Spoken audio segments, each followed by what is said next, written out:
Whatever this is, I don't want it anywhere near my house. Holy cow. Look at this. It's covered in missiles. Hmm. Not sure even where to put it.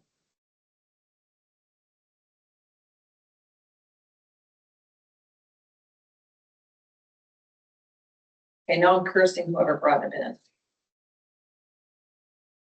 Was it just left here or Hmm? was it just left here? It's been here for a few weeks now. I think it's the new invasive for Winneshiek County that is giving us troubles. I'm not sure. Google will identify it, but it's been in here for a few weeks.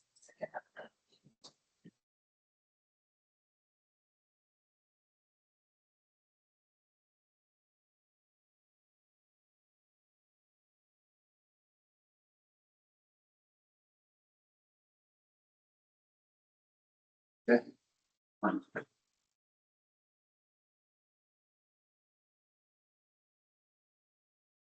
Okay.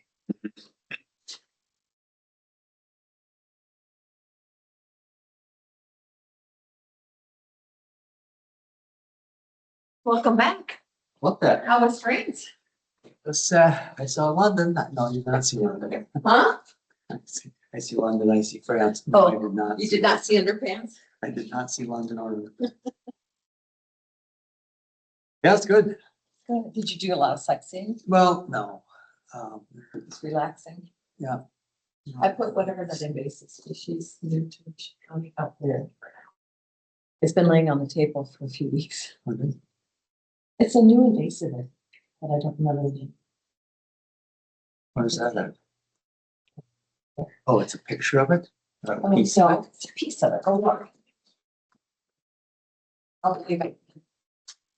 It's super thorny.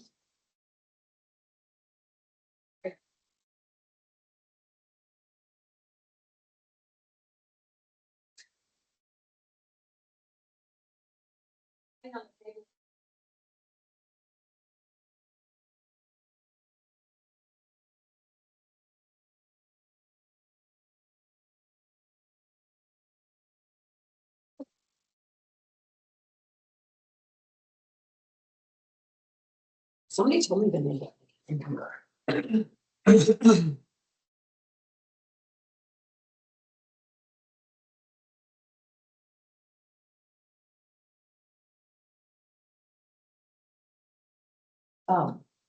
We're just talking to TJ, we got the get can. No. Return, moving, Ashback and Floyd as the new one always members together. Oh, nice. Today is Ross John's last day. I fiddle. I might go for him for a while.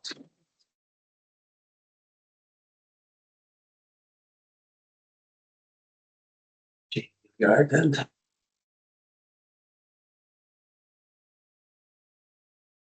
The truffles and salsa.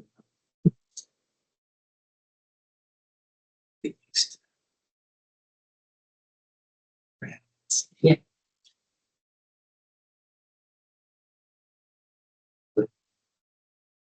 What's that? 619 sheriff. Yeah. Exactly. How are you guys? Good. Morning.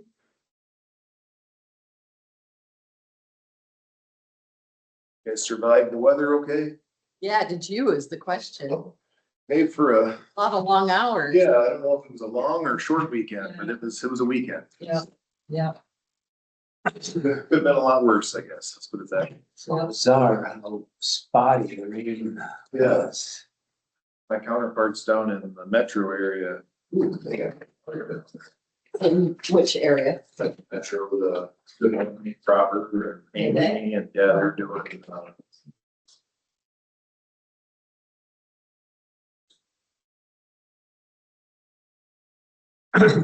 Somebody. There was a. So like yesterday, Donald cloud. So yesterday there was, the weather service calls it favorable for cold air funnels. Yeah, Which means they look, I mean, they're. They look like a technically funnel tornado, cloud, but there's yeah. really nothing. a friend of mine took a picture of one north of You read? And with blue skies Yeah. and out of a random cloud that's coming, it's coming. Yeah. Probably not. There you go. Well, it sure makes for a lot of social media buzz. I'm sure, yes. Trying to identify, maybe Ben knows, that branch that was on the table for weeks, Ben. Laying here, I put it outside for right now. It's a new thorny invasive for our county. And I don't know the name of it. But it's covered in thorns.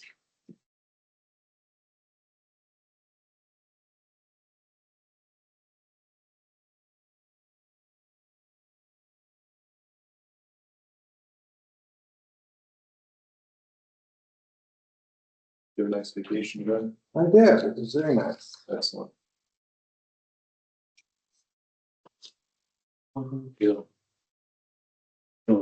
Not their information here for the fair. Thank you very much. It shows based plans, what I got it done. I just think you need to get this from every organization we give to. A lot of them like community in action and. Yeah. Yeah, it's, RC, there's a lot of them, you guys sit on the URPC, you're on the board, so it would be kind of. Anyway, you spend like 12.5 and they spend 16.9 premiums, so they spend more than what you give for premiums, the 4-H and FFA. They spend 30 grand on repair and maintenance, and you get 12.5, so. Obviously, none of the money you give is going to other things. No. Got a whole stack of papers on the bookmark.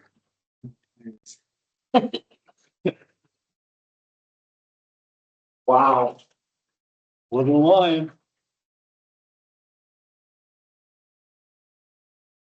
Didn't put this on the agenda, I don't know what you.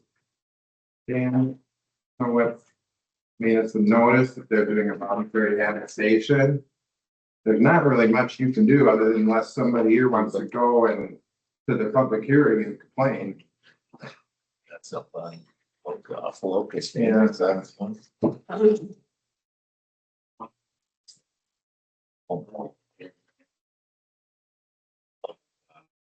Of this place. Yeah. Yeah. Yeah, it's voluntary, they have to send you a notice because Didn't see where that's that. just required. Yeah. And so I didn't know if there's much you could do other than. Yeah. That's That's kind of what I. new housing development that the city has again. Oh, yeah, 1,000 carbon, which place? Yeah, they were. I don't know that you don't need to take any action unless somebody on the board wants to go to the public hearing, which is.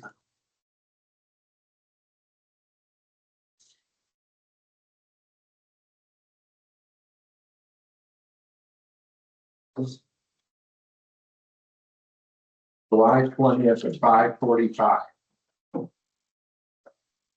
We've done before, and I don't think anyone before, really. It's too much about it. What's that? Do it. Yeah. Being humble what that is. You bought houses. Which. Already is the building. Yeah.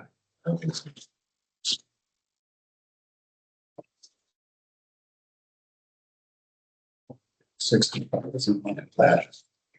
There's still more. That's still in the giant expensive.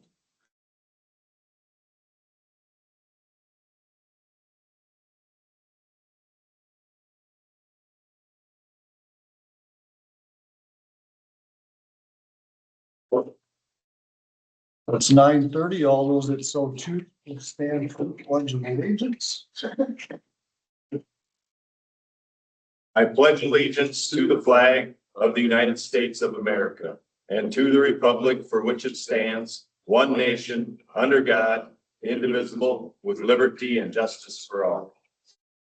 I'll call the meeting to order with everyone present. As a reminder, the meeting is being recorded. If you choose not to be recorded, you have the option of leaving. First item on the agenda this morning, Sean Snyder, our emergency management. Discuss the Bluffton USGS river gauges. Good morning, Sean. Good morning, supervisors. Thank you very much for giving me the time this morning. So the commission, stop me if you've heard this one before or not, but with the new tax law change, money is tight. So, the commission has, at our last meeting, we're looking at ways that we can try to save, some money through cutting services, what it looks like, where we can reinvest that money back in to cover, costs such as health insurance increases and things like that. Just quick refresher, the commission, it has a 3% hard cap, where cities and counties have 2% soft cap. Meaning there's a few exceptions that you guys know are allowable. Ben can explain this much better than I can come budget time for everybody. But the commission's a little bit different. It's 3% hard cap, meaning what money we have going into this year that started last week, basically take 3% growth on that, and that's all we can ever ask for to operate off of. That's to cover everything. One of the things that we did a couple years ago, now, if you remember, the commission used to fund 4 USGS river gauges. 2 of those we decommissioned probably a little over a year ago now. That was in Lime Springs and Kendall. And we replaced those with a Iowa flood sensor, kind of a bridge mounted sensor that sonars down and can tell you how close the water height is getting to the bottom of the deck of the bridge. That's basically what they do. Versus the USGS,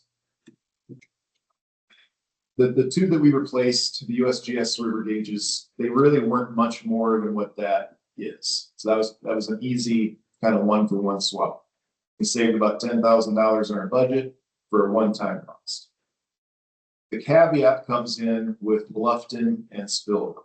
Those 2 are forecast sites for the USGS river gauges. What that means is those sites are needed for the data for NOAA and the National Weather Service. So, long story short, if we decommission those 2, nobody downstream potentially will have any sort of flash flood warnings, watches or warnings. Those 2 are positioned at basically the water heads of each river, Turkey and Upper Iowa. So on the Upper Iowa side, if we decommission Bluffton's, Decorah will be the first forecasting point. So everyone north of Decorah won't really have any forecasting, and the city of Decorah won't have anything until it's at City of Decorah. Turkey River, the one in Spillville, that one has been online since 1990. If we decommission that one, there is nothing on the Turkey until Fayette County for forecasting sites. So it's a bigger decision. And I met with the city of Fort Atkinson folks, city council last week. I'm on Spillville's agenda next week, and I want to make sure I talk to you guys as well. So what does that mean? So the commission, you guys obviously be heavily involved. We got a couple choices. We keep it status quo. We find a way to fund it somehow, or we decommission them and replace them with a bridge sensor. But the forecasting piece is a heavy ask to forego that. This past weekend was a great trial run. I had a lot of people. This has caught a lot of people's attention up north of Decorah. They don't want to see it go.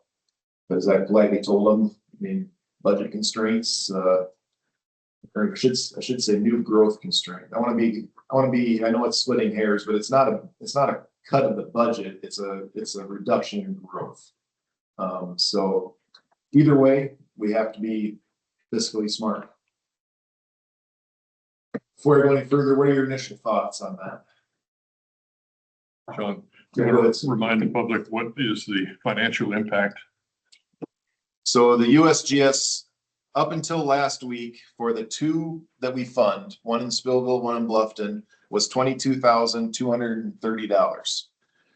A couple of the commission members met with the USGS folks last week, and they have found $5,000 to put towards it. So now the annual contribution is $17,230. So divide that in half, that's about $8,600 and change. that is what each annual fee for each of the two river gauges costs. I did ask City of Fort, and I'll do the same next week, City of Spillville, if there's any way they can find money to contribute towards it. I'll continue to have meetings with them, but I'll plant the seed next week with City of Spillville folks as well.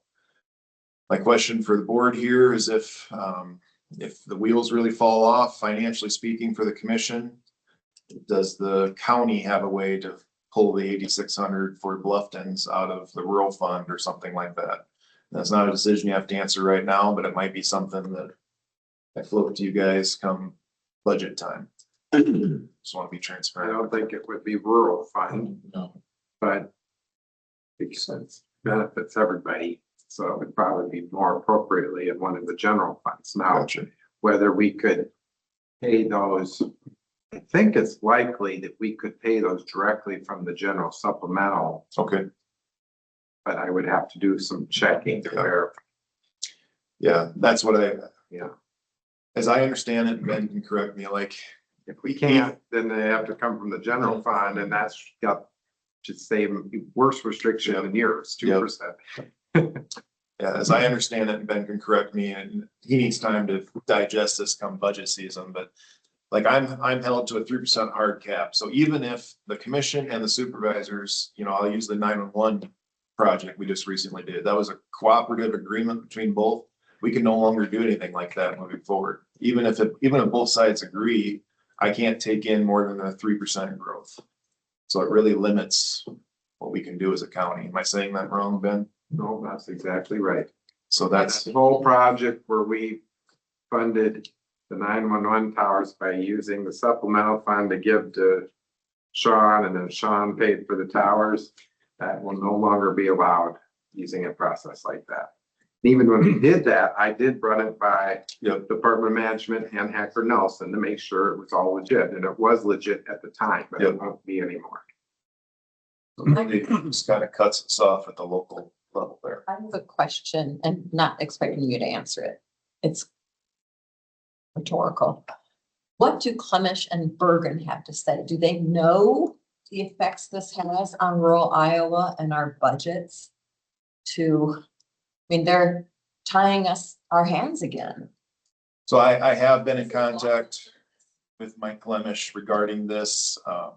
He's gonna look into it. I don't want to speak for Mike on anything that he potentially can do, but I have made my thoughts very clear to anybody that'll listen.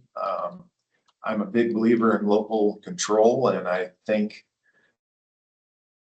the caps, in my opinion, and Ben knows this better than I do, I don't think the caps are ever going anywhere, at least for the time being.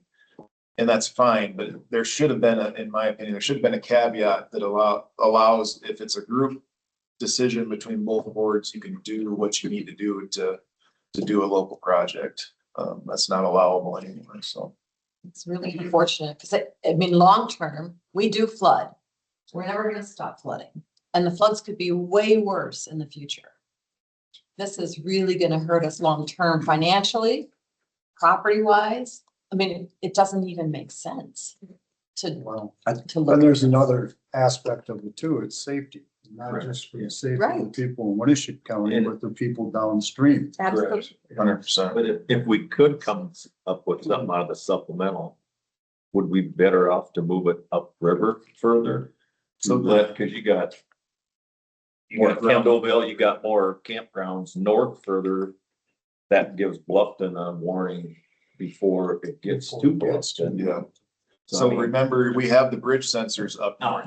yeah. Yep. The USGS, anything's possible. It's Yeah. how much you wanna, anything's possible through money, Mark, Yeah. but, the USGS, I think Bluffton's been online since like 2003, 2007. There's a reason they chose that one. That's a federal agency. To ask them to uproot it upstream, there's probably a reason why They put it where it Yeah. is. but we do have those bridge sensors as kind of an early warning device. I heard from a lot of people over the weekend, obviously with the flooding, and change is hard for a lot of people. We're all creatures of habit. They're so used to going to one location to find their information. And So when I talked to many of them, told them about this, the IFIS, the Iowa Flood Information System website, and helped them get into that, they're like, oh, this is pretty nice, you know, but it's just a different place to go to see the information, so. Do the Iowa Flood Center bridge gauges have an annual cost, or do you just buy them once and then they're? It's a one-time fee, so that's why it was, you know, 2 years ago, the commission was over 30,000. Now we've shaved that down to about 20,000. We saved $10,000. We use that money allocated to install. It's about $9,000 per sensor one time to have it installed. So we. So not much more than a one-time Annual fee, annual correct. fee on the other kind. Correct, But those are just telling you what it is at right then. It's not the forecasting part of it. correct. And that's a huge difference. And when you're talking about $10,000 versus millions of dollars of damage from not knowing. Correct. That's why, Lives possibly lost. that was why Kendallville and Lime Springs were an easy swap to save money, because it really was, it was very comparable data. Bluffton and Spillville are unique. They're giving velocity, which anybody, you know, it's way above my pay grade, but people that engineers that, you know, hydrostatic engineers and stuff, it's the velocity that they input that data into their forecasting mapping. That's the piece that the flood sensors do not offer. So that's anybody, you know, the USGS, when we met with them last week, they were great. They're like, we don't, you know, we'll do whatever you guys feel. It's just, we want everybody to be informed of what this decision means. If you shut it off. I just think it's important we do it because you look at 7, 8 inches in Spring Grove and an inch across the border, I mean, how fast things can change. And so many people camping and recreating under their one life. It's easy to justify Correct. having it in place. I just think it's important. Hopefully, state will get this realize. So again, I don't think there's any decisions to be made today. It's just, we have another commission meeting August 12th, I think, off the top of my head. It'll be on the agenda for that. I'm gonna do everything I can to try to keep these gauges alive. It's just a matter of where we get creative with the funding.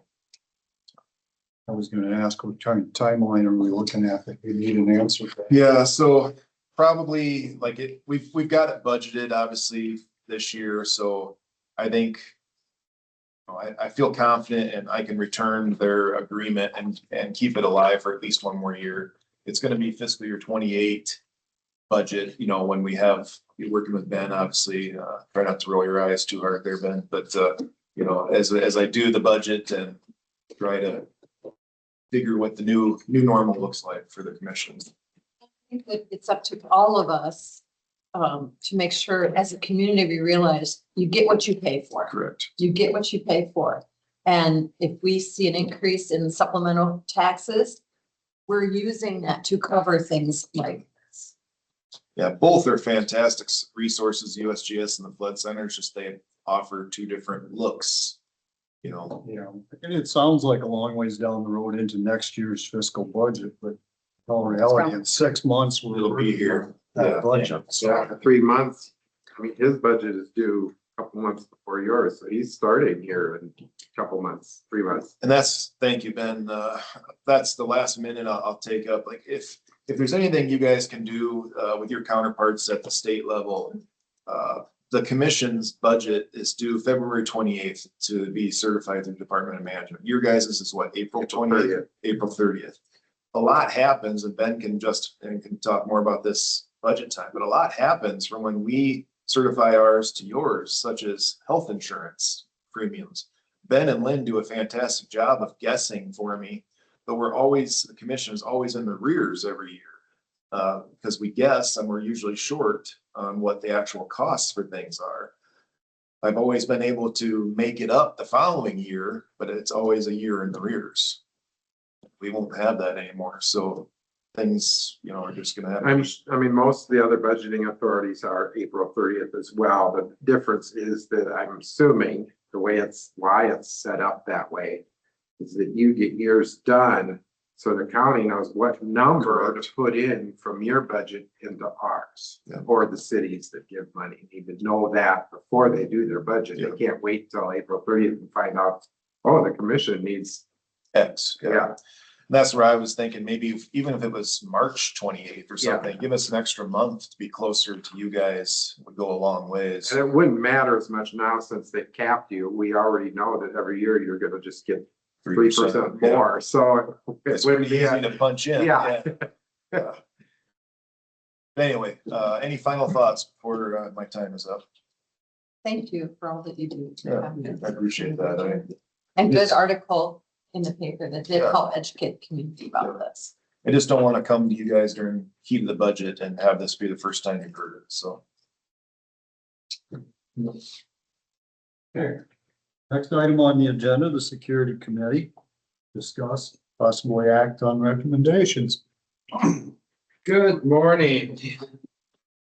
Well, Sheriff Marks is going to join us, but he had something come up, so therefore he will not be. It'll be just Sean and myself, and give you a rundown as to what the Security Committee has been up to. We had a meeting July 1st, and we discussed some of the things that need to be dealt with that pertain to the security audit we had from the Iowa Department of Homeland Security.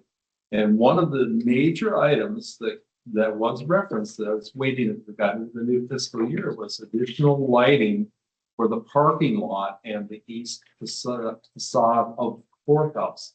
Those of you who have come here for after hours meetings in the winter and fall months know it is very dark here. This is a polling station. Therefore, by the time you have a November election, it's dark until after 5. So our idea, and this is something that we definitely need board input, is to either replicate the lamp that is located on the southwest corner, and one exactly like it in the southeast corner to illuminate this area, annex back towards the old jail. Sheriff Marks brought up maybe some sort of directional lighting that would be mounted to the old jail that would illuminate this area and the east facade. Or possibly on the corner of the courthouse. Or on the corner of the courthouse. And having zero expertise in lighting, other than I can change out light bulbs at home, this would be something that we would approach electrical contractors to, here's the recommendation, here's what our estimate is, and then we'd work through Steve as to which one to select, if that is something that is what the board would like to go in that direction. This is all downlighting, right? So Downlighting and however the lighting of the east facade, mostly the county attorney brought up the steps down the Winnebago need to light up too. So how, whether you can get all that out of One deal. or two is kind of what we're looking at. And there again, somebody with electrical experience that would come in and take a look at it would probably have something in mind right away as to how to handle that. would we put out that for bid? No, it's well below. No, it's not enough money. Probably, you guys usually use at least 2 different contractors, so you can get at least 2 different bids. You could put one unit or one receptacle up there and 2 lights. You could have one this way and one. That's kind of weird. Do that on the old jail building better than the Like courthouse. Tony said, our knowledge of the lighting system. I mean, if you take one deal, put 2 lights. One suggestion was at the same time getting an estimate, you could get an estimate to replace that halogen bulb with a LED bulb. You know, that lasts longer. Less. And that'd be kind of at the same time, because I'm pretty sure that's a halogen that's in that lamp on the southwest corner, but that was installed in approximately 2018. I was unable to get a cost on that because it was done through a general contractor. And there's only just one line as an electrical, and that was everything. And When we did the roof, we had Right. added some lighting, and so that was all kind of lumped together. lumped together. So I'd like to, consider the aesthetics too. Right, that would definitely be a consideration. If it's a replication of the lamp that's already in the southwest corner, you know what that's going to be like. But yes, you would have to meet that standard as well. However, the fact that it is extremely dark in this area after hours it is a security concern that was addressed in a security audit and safety that we need to take care of. And now that we're in the new fiscal year, it'd be time to start moving ahead on this, as we discussed with security committee, July 1st. This is something where you got to get it while the momentum's there, to get it taken care of, and hopefully have everything in place before we go into the fall season. It shouldn't really take too long. As Dan mentioned, you get somebody in here, they'll take a look, they'll have an idea right away as to how to handle this. Yeah, I would see it as a location on the old jail building that covers to the north and covers back in this lower area here, and off of the annex building, something that's covering down the parking lot. And that in itself. Someone out there takes care of the parking lot pretty well. This one, yeah, there is one right outside this door, but it's only. Yeah, you need to go up, probably get a more reach and more power. And like Tony said, we're looking at aiming them two different directions over there to try and cover those steps too. Yeah. So I brought up that maybe if we put it up on the courthouse, the extra height might. Yeah. Steps. But that's for the, When you get You up, probably don't need an action today if you just have a consensus to proceed with the project, and these guys can work with the security committee people to get some folks on ideas of what to get. And then we come back to Steve as to here's what we came up with, and see what, go through that channel and then move ahead based upon what we discovered from what we get back from the electrical contractors. I would just recommend we just deal, because of the Core Electrics had a great experience level here at the courthouse. Them and something we used, it was very reasonable over on the other building, and get those two as recommendations and see what came out of that. I think that's a perfect idea. I think that's, I'll take care of that and get that in the works. And our second point that came out of this discussion was we do have to make considerations as to when the county attorney does move into a new office, things that will pertain to that are security related. And our view is that January 1st is going to be here before you know it. And so these are something that we definitely need to be thinking about as we move forward as to how we would secure that office. So things to consider. a couple of those recommendations were a buzz-in door and a glass frontage, as a reception area. Two of the needs Andy thought.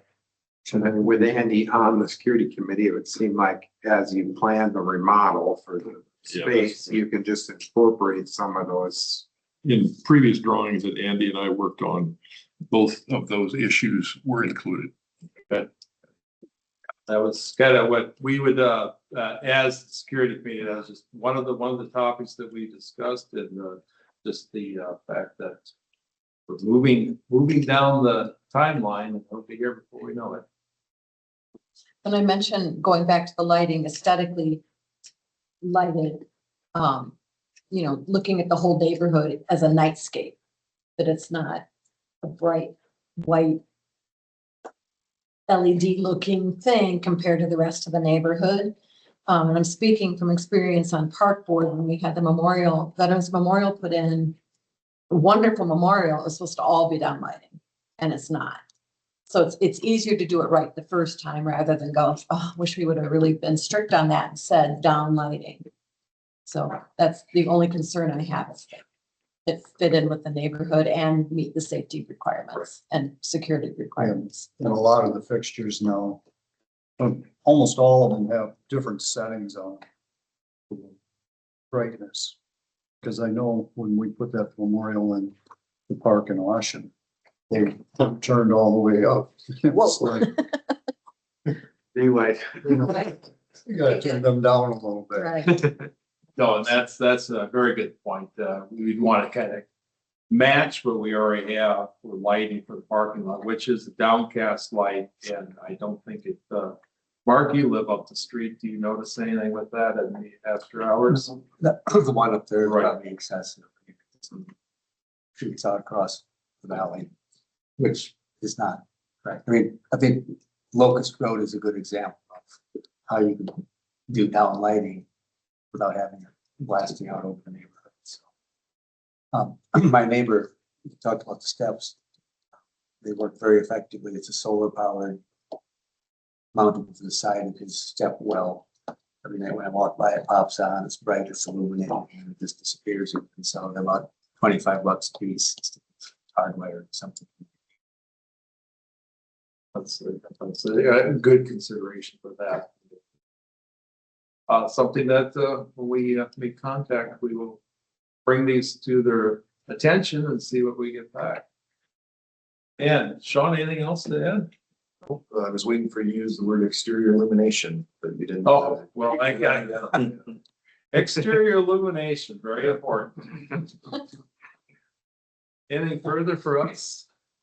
Dan, anything you want to add? No, I think we pretty much covered it. Okay, well, thank you very much. Thank you, And, everybody, for your time. I will make contact with Steve as soon as we get something back. Thank you. Have a good day. Yeah, Thank you. See you. Bye. Thanks, Tony. Anybody have any committee reports? That we had both meetings this week. On Thursday. Bird Commission meets on Saturday morning at 8:30 right here. Public health this year, 3:30. Well, I sat through 5.5 hours of interviews on Friday for conservation. Nice. And we narrowed it down to 3 for the next go around, so. That's good. We've been having weekly, what's used to be Hawk, our combined district meetings, have another one on Wednesday. I think shortly we'll be moving to bi-weekly, so. Which would be nice. But lots of organizational things down here now. Consent agenda? Got the minutes.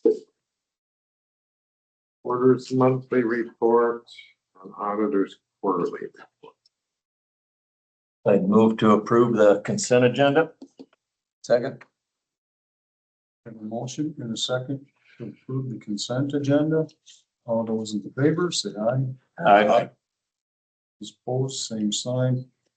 This is unanimous.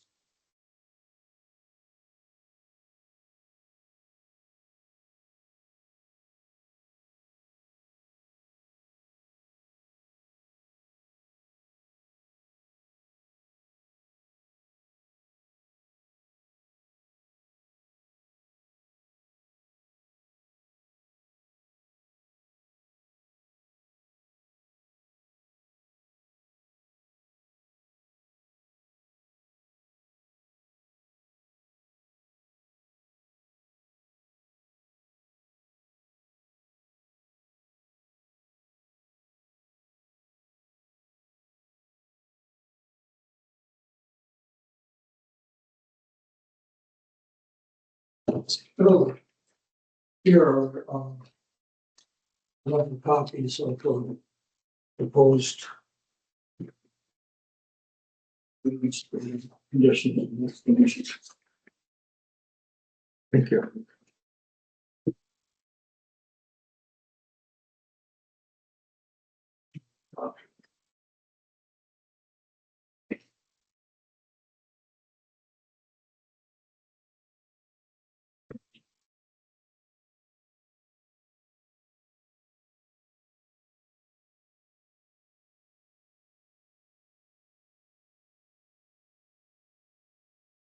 We need to keep, we've got extra copies, I think we do. They're right over here on the table, sorry. Oh, Next item on the agenda, public hearing for Ulring zoning amendment request. it is open, isn't it? It's already, What's that?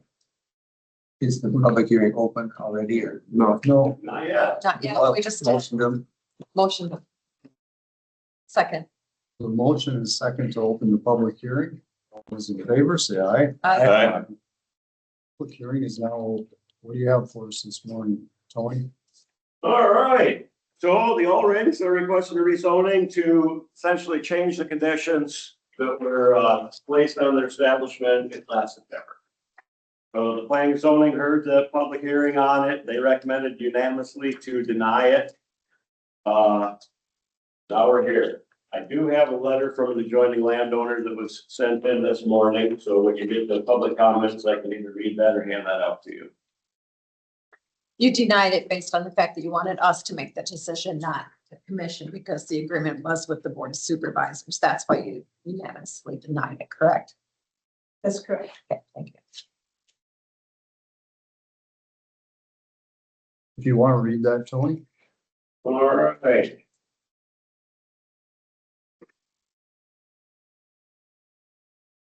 Good morning. Our family lives immediately adjacent to the Ulring property. We have serious concerns about any amendment that would weaken the existing conditions attached to the ordinance 26-260. Those conditions were not arbitrary. They were adopted after extensive public hearings, neighbor testimony, planning and zoning commission review, and discussions specifically focused on mitigating the impacts of forest product concentration yard on surrounding rural residential and agricultural properties. The current conditions exist because the county recognized legitimate concerns involving truck traffic, road safety, noise, dust, hours of operation, and compatibility with neighboring land uses. Those concerns have not disappeared. In fact, documented violations and continuing complaints demonstrate why these protections remain necessary. If the county believes any language in the current conditions is unclear, we support clarifying the wording so the zoning administrator can enforce the ordinance more consistently and objectively. However, clarification should not become a vehicle for weakening the protections that the neighboring property owners were promised when this rezoning was approved in September of 25. Terms such as all business operations should be defined in objective, measurable language that reduces ambiguity and minimizes future enforcement disputes. In particular, the existing requirements that all business operations occur between 7 a.m. and 5 p.m. should not be rewritten so that only selected activities are restricted, while all other business activities may occur at any hour. Such a change would not merely clarify the condition, it would substantially reduce the protection that the board intentionally provided to neighboring property owners when it approved the conditional rezoning. Retaining the limitation on all business operations also ensures that the property may remain subject to the same protections if a different forest products business or another permitted operation occupies the site in the future. We are also concerned that the privacy fence condition has not yet achieved its intended purpose. The partially constructed fence does not provide visual screening contemplated by the conditional rezoning agreement. Last September, the Ulrings voluntarily agreed to these conditions as part of obtaining approval in their rezoning request. The surrounding neighbors relied on those commitments, and the board relied on those commitments when approving the conditional rezoning. Nothing has changed that justifies reducing those protections for adjoining property owners. Our family purchased our home when this entire area was zoned A1 agricultural. The rezoning was approved only after these conditions were negotiated and presented as safeguards for surrounding landowners. We respectfully ask the board to honor these commitments, preserve the existing level of protection for neighboring properties, and limit any amendments to clarify language that improves enforcement without reducing the protections originally promised. Thank you for your time and consideration. Brian and Sarah Crows, Highway 52.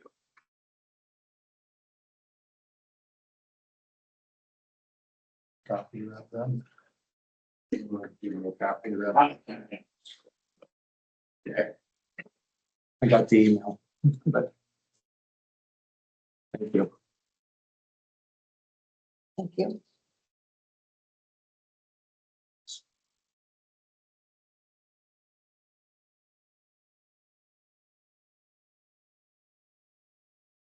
Is there anyone else with any questions or comments?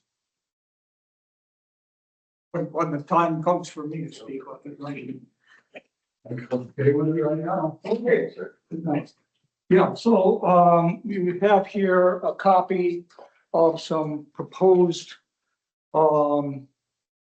explanations and clarifications of the, agreement that was agreed to back on September 2nd, 2025. And, if you take a close look at this, you will see that there was not any actual, change, adding or subtracting from the conditions. What there is instead is clarification including an explanation of the need for the definitions of certain things like business operations and the trucks that they're taking care of. Also, there needs to be an understanding that the special conditions were adopted pursuant to Iowa Code Section 335, excuse me, 0.7, in which the conditions must be reasonable and imposed to satisfy the public needs which are directly caused by the requested change. And so that raises an issue of what were the conditions that were considered reasonable and imposed to satisfy public needs directly caused by the requested change that were discussed in the September 2nd, 2025 meeting. And there may have been some things that were not clarified at that time, and it may have been understood by the board making the decision and the property owner as to what was intended, but that's not in writing very well. And so as a result of that, there have been some complaints filed by the neighbors, brought to the zoning administrator, and he has written those complaints up against the property owners. And the matter has been appealed by the property owners to the Board of Adjustment, and actually the county attorney also filed something with the district court or the magistrate court, but that was filed after, there was an appeal to the Board of Adjustment, which would stay the enforcement, not change anything, but would stay the enforcement until there could be a decision, enforcement by the courts and so on, until there was a decision by the Board of Adjustment. And so this was brought to the Board of Adjustment, and the Board of Adjustment hired an attorney who specializes in this type of thing from Des Moines, who then wrote a letter suggesting that there be clarification of what was meant, because there were some things that were not specifically explained. And so we were told that in order to do that, we would need to start a 335.7 process again regarding those matters, which we did. And of course, since we're at the present time looking back to September 2nd, 2025, and what the hearing held and the comments and so on, and what the board decided, the county attorney, Andy Nelson, Van Maaten, kind of pointed out that when you have an agreement and it's unclear what was meant, there might not be a meeting of the minds unless it's clarified. And the Planning and Zoning Commission decided, we weren't at that hearing September 2nd. This really needs to be decided by the Board of Supervisors. And so they denied this and said, send it back to the Board of Supervisors. And so we have prepared something in writing and have tried to write this up so that it's not adding or subtracting from the special conditions, but explaining and defining things.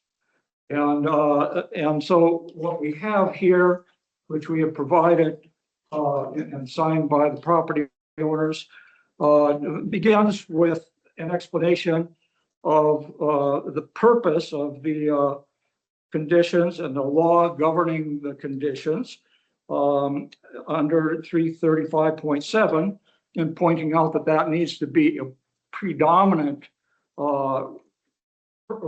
purpose to be used in interpreting everything that was included as a special condition. In other words, if something was not reasonable and was not imposed to satisfy public needs directly caused by the requested change, no matter how you try to read this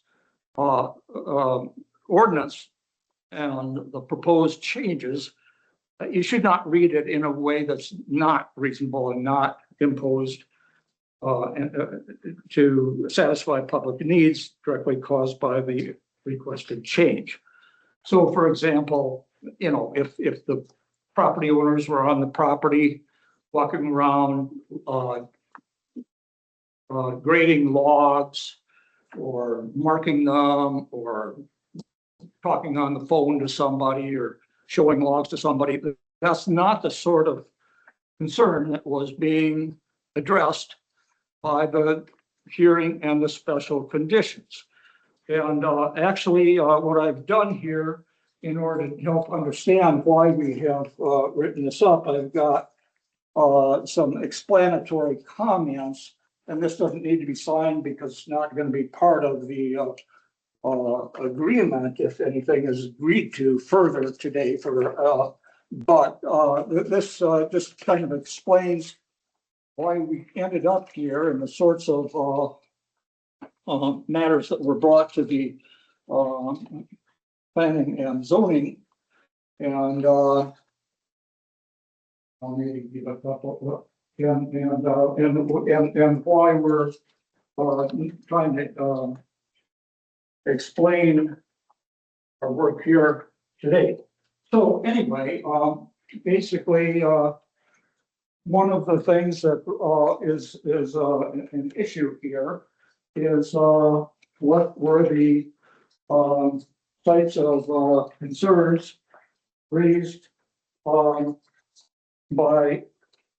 the prior meeting. And one of the questions is what were meant by business operations. And the property owners and myself have gone back and reviewed the hearing that was taped, and at 3 hours and 11 minutes into the tape recording, there were comments that we believe explain what was meant by business operations, if not specifically talked about. And that would be loading logs onto trucks, chainsawing, and operating heavy machinery to move logs. It wasn't somebody walking on the property and answering emails. I suppose that would be a business operation. That's not the sort of thing that's supposed to be addressed by 335.7 and should be interpreted as needing address by the zoning administrator. And in fact, there have been a number of, in addition to the things here, a number of matters that have been raised and brought also to the sheriff to the point where he's feeling that the neighbors are kind of harassing the Ulrings, but that's neither here nor there. We're looking right now at what was meant on September 2nd, 2025 by this agreement that was adopted at that time. Now, for example, there's a written complaint about laden trucks being observed on the property. Well, if a truck is loaded with logs and parked on the property, according to one literal interpretation, that means that the trucks hadn't vacated the property by 5 o'clock. But what's pointed out here is that language was included in the paragraph saying we don't want business operations occurring outside the approved hours between 5 p.m. and 7 a.m. and outside of the approved dates, which don't include Sundays and certain holidays. And so, so basically, that language should not be considered to be a reasonable thing and imposed because of the need of the zoning change. Just having a truck parked on the lot overnight is not the sort of thing that would be causing noise to the neighbor or dust or something like that that's unreasonable and needs to be enforced against. And in fact, just going through the agreement, looking for the letter of the law without any context, there are a number of things that could be brought against the landowners, which would be suitable for trying to shut down their business, but not imposed in order to protect public needs and were not reasonable. So that's one reason I've shown some of the explanatory comments in the matter that I've attached here. Now, by looking back at the situation that was being addressed on September 2nd, 2025, it provides the Board of Adjustment, when this thing goes to the Board of Adjustment, with better context to understand, and their attorney, to understand what was agreed to and why, and is it reasonable, and is it something that relates to the changed conditions directly caused by the requested change. And so that's basically where we're at here in terms of the background of the of what we have put together. Explaining the fact that what they're trying to address with the much of this language is business hours, and also trying to address things like just as an example, the potential traffic concerns. Well, the thing is that the road or the new driveway has already been added, and the parking lot. So, we're not trying to revisit that and say, we're just looking back to the agreement as written in that regard. And in fact, there hasn't been any complaint about whether the driveway has been added. It has been, and this was added pursuant to the direction of the county engineer. Likewise, the parking lot. Now, there might be some people who would be saying, oh, the size of the parking lot was not discussed in this September 2nd, 2025 agreement. Well, that's not something to be looked at this time. It just said parking lot, one was built. There hasn't been any objection to that. This is not time to relitigate everything in terms of what one party or another would like to have been included there, other than to try to put a context to it as to what was the purpose of this and the statutory purpose and what the language was that was agreed to. So we've got here, and this is by looking back to the September 2nd, 2025 meeting at 3 hours and 11 minutes into the tape of that meeting, that the business operations should be defined as meaning loading or unloading logs, moving logs around using a skid loader or other heavy equipment, and chainsawing logs. Business operations shall not refer to business activity such as measuring logs, showing logs to potential buyers, and other similar activities required for the business, but which do not generate unreasonable noise or dust during business hours.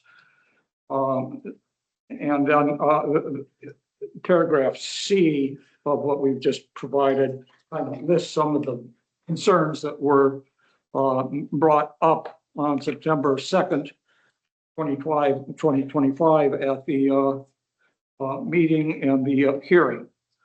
Then second, trucks are referred to in the agreement. And I think it was generally understood that when we're talking about trucks, we're talking about logging trucks coming onto and out of the property in order to do business operations that are like loading and unloading logs, which would disturb the neighbors, and doing that outside of the approved hours. And so the proposed amendment, if you want to call it that, or clarification amendment, says trucks, quote unquote, as used in paragraphs 2, 3, and 5 of the special conditions of the September 2nd, 2025 agreement, was intended to refer to logging trucks, also referred to as semi-trucks. Logging trucks, as defined here, are logging trucks capable of carrying loads of heavy logs from the point they are harvested to the concentration yard, and from the concentration yard to market. The term trucks, as used in the following paragraphs of the September 2nd, 2025, should not be interpreted to include pickup trucks. In other words, if one of the owners has a pickup truck, or anybody, maybe a customer wants to drive in and look at the logs and be shown, that's not going to bother the neighbors way over there. Okay, can I? Yeah. Just, you guys do not want to change any of the terms. You just want clarification on some of the definitions. Yeah, that's basically where we're coming from. Yeah, we don't want to reopen the hearing in terms of, just throwing anything out that, well, I wish that this had said instead of 5 o'clock, 5:15 or whatever. Let's just leave it the way it is and focus on having logical definitions as would be understood by the board when you're looking at this September 2nd, 2025. Now, if there's something that they want to do in terms of a variance or something like that, that'd be a separate issue. But we're wanting to create a situation where there's not just a lot of ambiguity as to what was intended and how it should be interpreted and applied. So we're going on like 8 months. There's not been a fence put up yet that's decent. You drive by one day, it's up, the next day it's laying on the ground. Then there isn't a fence there. Now there is again. No. Then there's a pile of junk logs sitting right down in the park. Then all of a sudden they're gone. They moved them up to the other end now when they come to this meeting. It is the biggest eyesore north of town. It is absolutely disgraceful to drive by there and see that. And That fence, either the one day you drive by, it's laying on the ground. Then they pick it up, then they put another one up. Then it's laying on the ground again. There's windbreak. There ain't no windbreak. The parking lot, the building sits where the parking lot is. There's nothing on here that's even right. And if those are violations of the zoning ordinance and the special conditions, as properly interpreted, keeping in mind the need to look at the whether they're reasonable conditions and whether they were actually there, and impose that would be something to be brought to the planning and zoning commission. I mean, the zoning administrator, and could be litigated and appealed to the Board of Adjustment without needing to go and amend the language. And so, was the fence installed? What was the timeline? There wasn't a timeline as to how soon it would need to be installed, but they installed one, and then, if there's something happened to get blown down by 50-mile-an-hour winds or something like that, If that's considered to be a violation or not, that'd be something that would have to be brought up, but it was not specifically addressed in the zoning ordinance or and so that's something, if brought to the zoning administrator and claimed to be a violation, we would argue based on what's already there, and they will argue based on what's already there in terms of. Nothing in your proposal is asking for any changes to the fencing. Just the requirement. definitions and terminology. None of this is anything with the fencing requirement. This has, It doesn't change the fencing. this has to do with business operations, what that's defined as, what trucks are defined as, and then this parking, basically. Yeah, and also the overriding philosophy to be applied in attempting to enforce this and interpret the conditions. I think everything in here is very reasonable, and I cannot imagine any business owner in the county wanting to be told they can't go on their own premises of their own business after 5 p.m. Yeah, I So know. I think everything in here is absolutely reasonable, and I would agree with this. Yeah. And if there's not something that's specifically prohibited, either by the zoning ordinance or the special conditions, it shouldn't be stretched to include that. And if there was something that was left somewhat ambiguous, was Valentine's Day, for example, one of the holidays that should be used to require the closure of the operation, that wasn't addressed, and that's just going to have to be left unaddressed. And I think to the benefit of the business owners which are probably going to be reasonable. They're not going to be opening on Christmas, for example. They're not going to be opening on Easter because that's a Sunday anyway. And they've agreed to not be open on a Sunday. But some of these other things, it's not going to be a huge issue if somebody is doing business on Valentine's Day, for example. I think I sat in on the meeting. Oh, yes. Mhm. And it came about the fence, and it's like, well, I think everyone knows the intent of the fence. Yeah. And was it a privacy fence, or is it just a random screening of things? And Yeah. I think it was meant to be a privacy Yeah, it fence, says privacy. which means solid, not Yeah.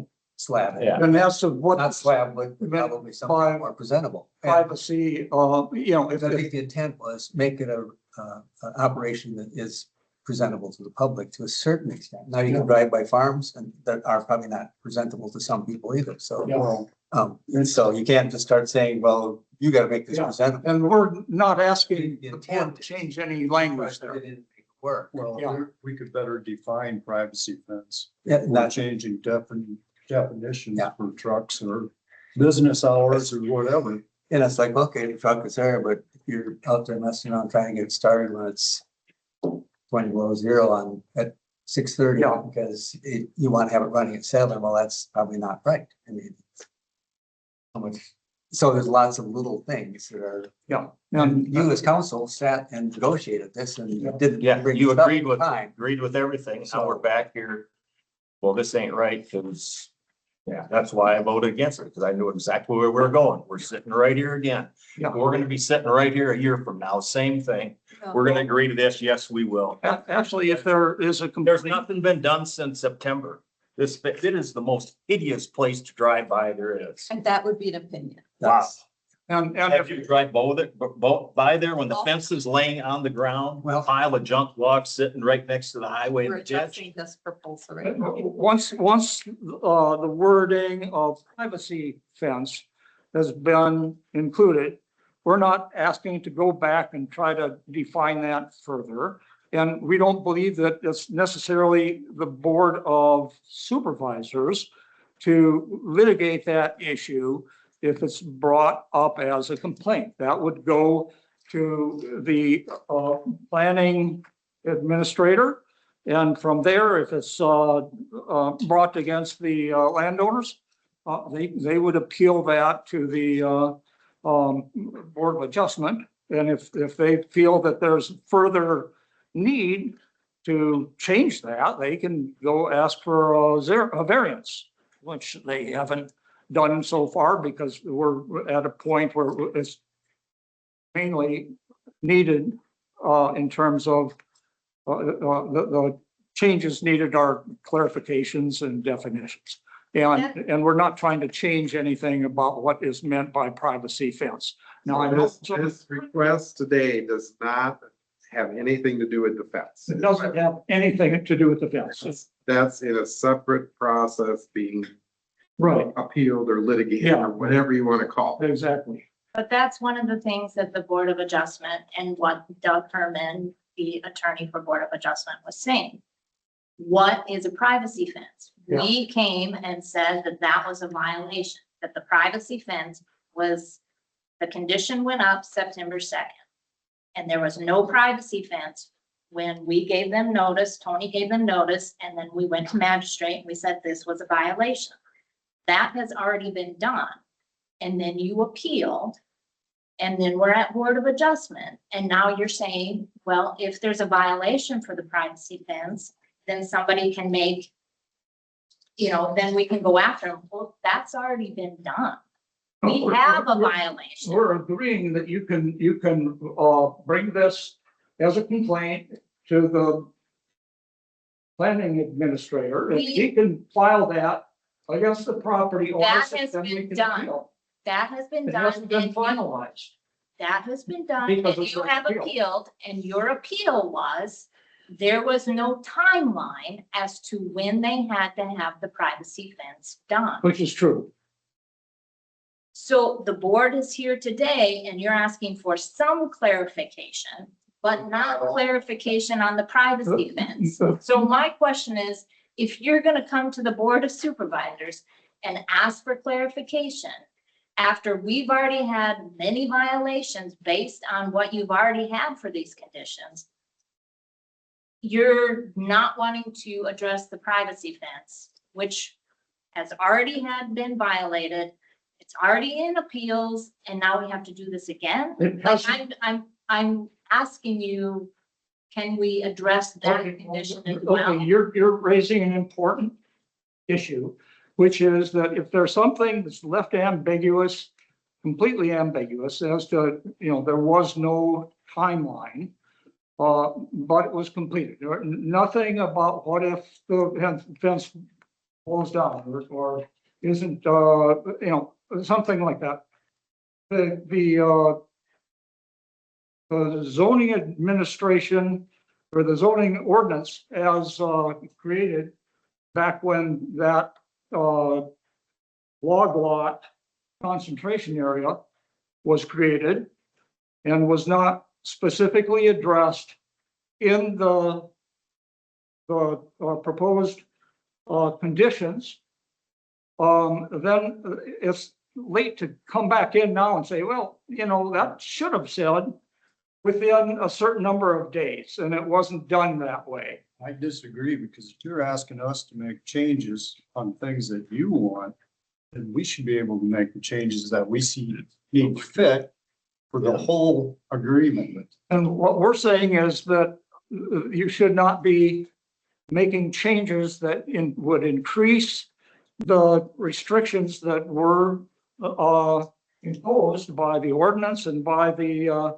specific language of the special conditions, because then that it's Katie bars the door, everything is open. Then it's a whole different thing. And we're already in a situation where they're operating and have been. They've these things should have been addressed at that time if they were to be addressed against the property owners. Now there might be something that could have been brought by other people saying, we want to change the ordinance, saying that what was meant was this or that or the other thing. But all we've done right here is to say, we want to understand these specific conditions and what was meant in terms of, and the context of it.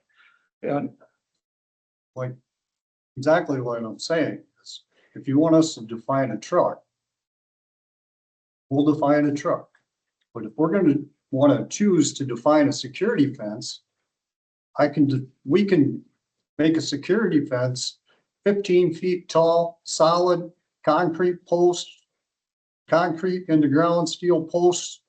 I mean, however we want to describe a security fence, we have the option of doing. And set a precedent to do that for all other people located in A2 throughout the county.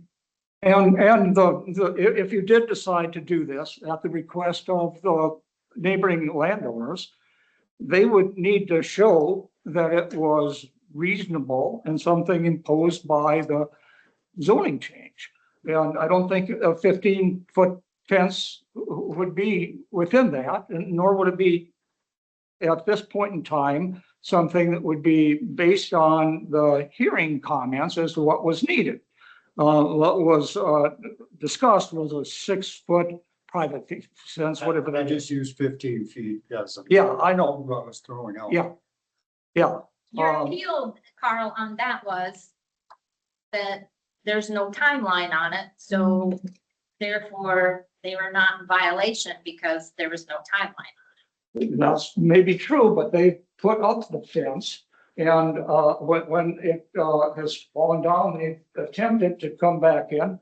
When they've been asked to extend it further because it wasn't as far as wanted, they've gone and done that, but there wasn't a time frame for doing it. So don't you think it'd be reasonable right now when we're making changes to add so it currently reads, the business owner will apply and maintain a minimum 6-foot privacy fence along the entire west border. So you don't think it'd be reasonable now to change that and say, maintain, repairs must be made within 30 days, something? I think Pick a number. that something like that could be brought by the neighbors saying, we want these additional changes in there. And then if that was done, it wouldn't be retroactive saying, oh, okay, this was a violation because it wasn't within 30 days. So do you think that since you are applying to make these changes, that only your changes should be considered? That's what I was getting. I'm saying that our requested changes are changes that are based on the September 2nd, 2025 hearing and what was agreed to, which would be considered reasonable and imposed to satisfy the public needs directly caused by the requested change. So obviously, since your client signed this on September 2nd, 2025, Yeah. you agree that all these conditions were reasonable. You were there to advise them. So you agreed that all these conditions were reasonable.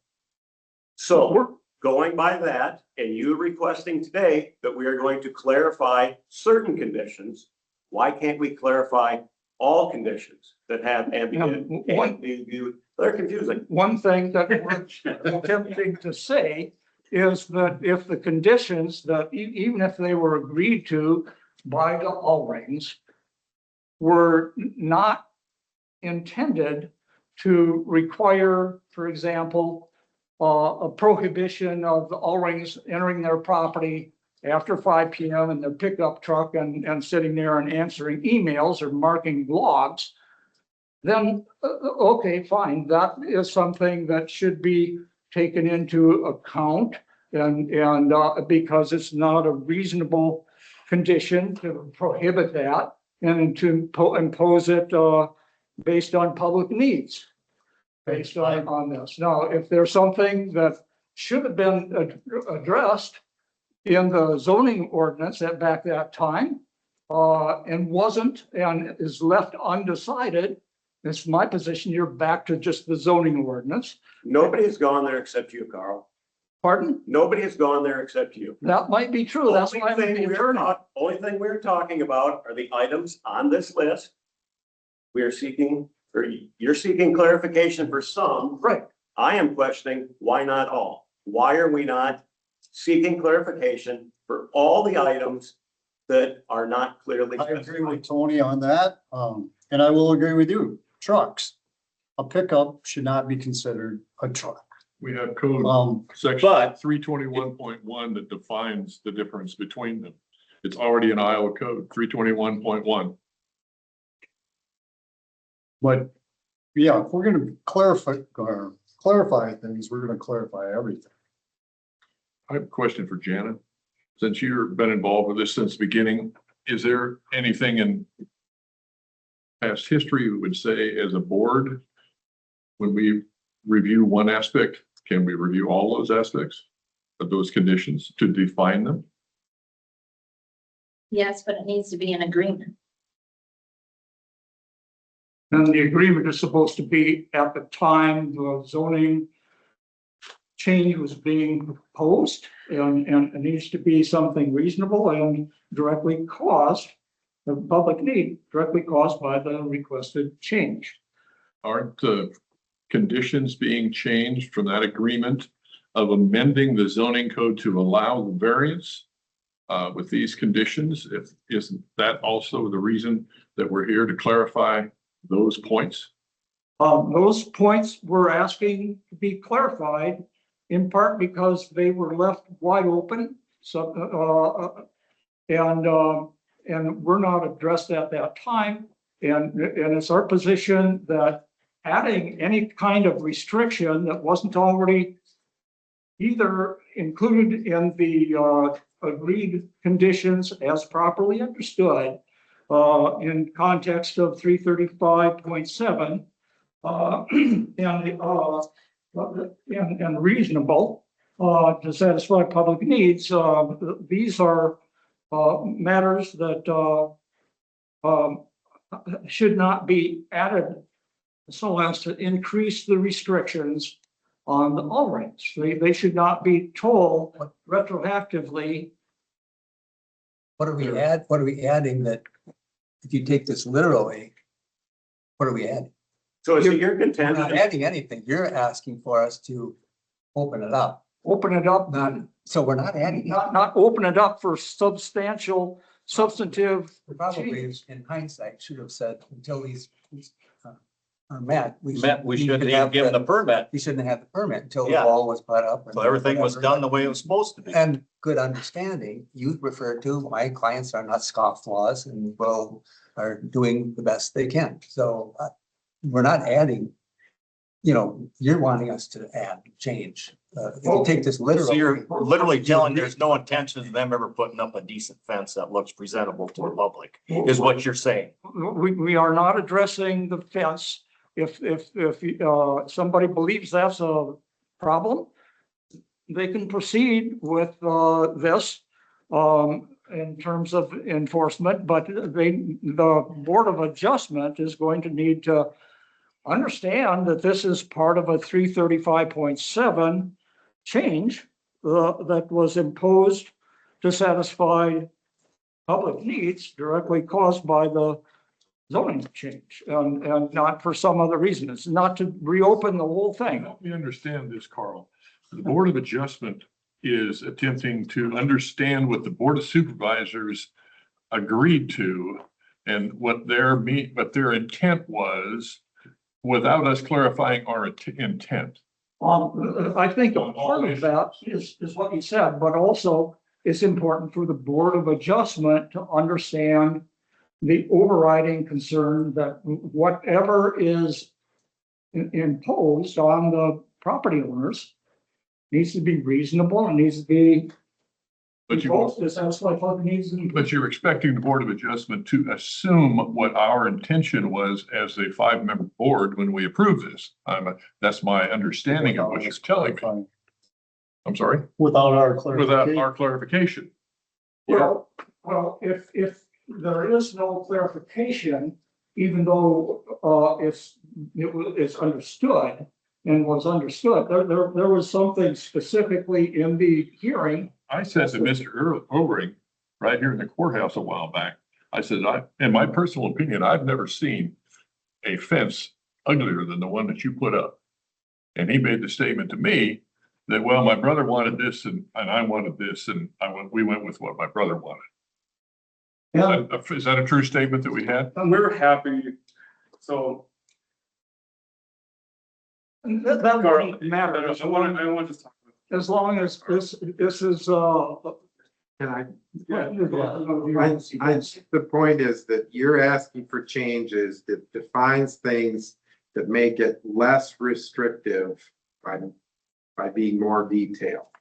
You don't want to get into a discussion of making changes that are more restrictive at this point. That's true. That's the crux of this. You want to define the things that and any agreement that comes has to be mutually agreed by both the applicant and the board before the public hearing closes. So you're saying these we're in agreement with and we're okay with, others we aren't.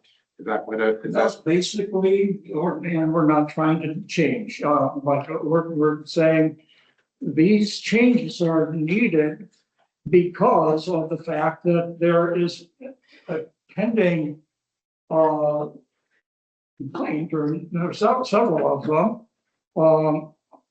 based on the matters that we believe were not specifically agreed to, as properly understood in terms of the context of the hearing and the concerns that were raised in terms of noise. And I think just by listening to the conversation, and I don't have a vote, but just by listening both sides, I think most of the supervisors are in agreement that these are reasonable changes. They just want to know why you aren't willing to talk about further definition of things that might be more restrictive. That's where we're falling down. we don't want to raise that now. Excuse me, Carl, we don't want to deal with multiple hearings also that may be this piece, and this piece over time. My attorney is being a very good attorney by protecting our interests to the maximum degree. And I don't want to undermine him in any way. However, I do want to state that Caleb and I are here and have been here through this entire process for reasonable solutions. And we are open to talking about the fence. We put up a fence that we thought worked using materials that we have on hand, given that we are a timber company that honestly was over tall for the area. I have purchased materials since then for a standard dog-eared privacy fence. My neighbors have refused to meet with me to discuss the fence and what they would like. If we need to talk about the fence here, since it was one of the conditions that we agreed to back in September, we're happy to. I have opinions about how I'd like the fence to look. I think that once we build the fence, one, nobody else in Winneshiek County has been required, as I understand, part of their zoning to build such a fence. That said, we're here to do reasonable things and have been from the start. So I think that once we build the fence, I think that it should be maintained according to Iowa right-hand rule.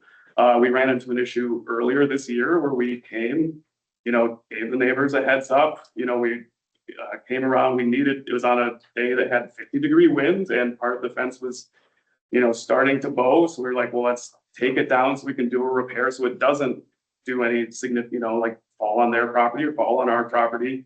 They called the sheriff on us, right? Like we're trying, we want to do it correctly. And the only reason that we haven't actually just rebuilt the entire fence is because this meeting was coming up. And again, like Carl's doing a good job of protecting our interests as his clients. But I do want to just state, without undermining my attorney, which maybe I am doing. No, we're not. We're okay. We're here for reasonable solutions. And I don't want to reopen a whole can of worms and relitigate every part of this process from the ground up. I would like, yes, to see clarifications that benefit me, of course. That said, I just hope that the board and everybody else here understands that my brother and I, as business owners, remain interested in reasonable solutions. So if the board, if we want to redefine what a privacy fence is, we're happy to do that. I'd like to, again, I have my own opinions about what that would be. I've purchased the materials for an 8-foot tall, standard treated pine, dog-eared fence. I'd like to build it. I'd like to build it on the property line, where the current fence is. And I would like for it to be maintained by both ourselves and our neighbors according to Iowa right-hand rule going forward. Because to this point, we haven't, been able to maintain the fence in a reasonable way, because to do so, honestly, we've just been stymied at every possible option. So again, without getting too far ahead of myself, we are here for reasonable solutions. I don't want to, we're not slamming the door on any discussion. But that said, we are here in such a way that my understanding, according to my attorney, is that this process can only benefit us. And if we do give, quote unquote, give something up, and if we want to revisit conditions, we're open to that. But I think that the piece of paper that you have in front of you is a good representation of what was discussed at that September meeting. I don't think that anybody ever intended for my brother and I to be receiving violations for standing on our own property at 501. To give an example about this fence, I came to my neighbors actually after the planning and zoning meeting when the chairperson made a really convincing argument around, she's here in this room, but she talked about when she had a dispute with her neighbor where a dog was hurt, and she went and baked a loaf of bread for her neighbor, brought it over, and while she and that neighbor may not have a warm relationship, they do have a working one. The next day, I did reach out to my neighbors and say, listen, can we just talk about the fence? We don't have to talk about everything, but this seems like something that we can be aligned with. When we originally built the fence, received no, I mean, they wouldn't talk to us, so we built a fence that we liked using materials we had on hand that we thought worked and satisfied the conditions. So the first we actually heard about any pushback about the fence was at this planning and zoning meeting. That said, I brought a jar of jam over and told them I was going to be there at the property at 5:15 at the corner. But because of the way that the conditions have been interpreted to this point, I also understood that to stand on my own property past 5 p.m. was a violation. So what did I do? I walked to the corner of my property along the highway median. They chose not to meet me. That's okay. Left the jam there. But again, you know, that walking outside of my own property along the highway because I was more allowed to be in the median of the highway than on my own property after 5 p.m. trying to make this thing work. I was like, this feels like we've lost the plot. And part of the reason that we're here today is to refine that. Let's clarify what was discussed at the meeting, which we understood when we signed it to be disruptive activity outside of that being, and it was explicitly said, you know, even by the Crosses that they're talking about chainsawing, moving logs, loading and unloading logs. That's what we understood business operations to be. That's what we would like it to say. That's how my attorney has written it. But anyway, we would like to make reasonable solutions in a way that doesn't necessarily reopen every can of worms about this. So if we want to talk about the fence, we can talk about the fence. But Carl, again, is doing his job, which is to protect my interests as his client. Let me add that if Ulring's wish to further define what is meant by privacy fence and how it's to be maintained and so on and so forth. And if the Board of Supervisors wants to do that, we're here. It's been put into a position that could be done if they're in agreement to that, and if you're in agreement to changes they want to, and if that's something that would otherwise be a sticking position to the Board of Supervisors, they're willing to add things in.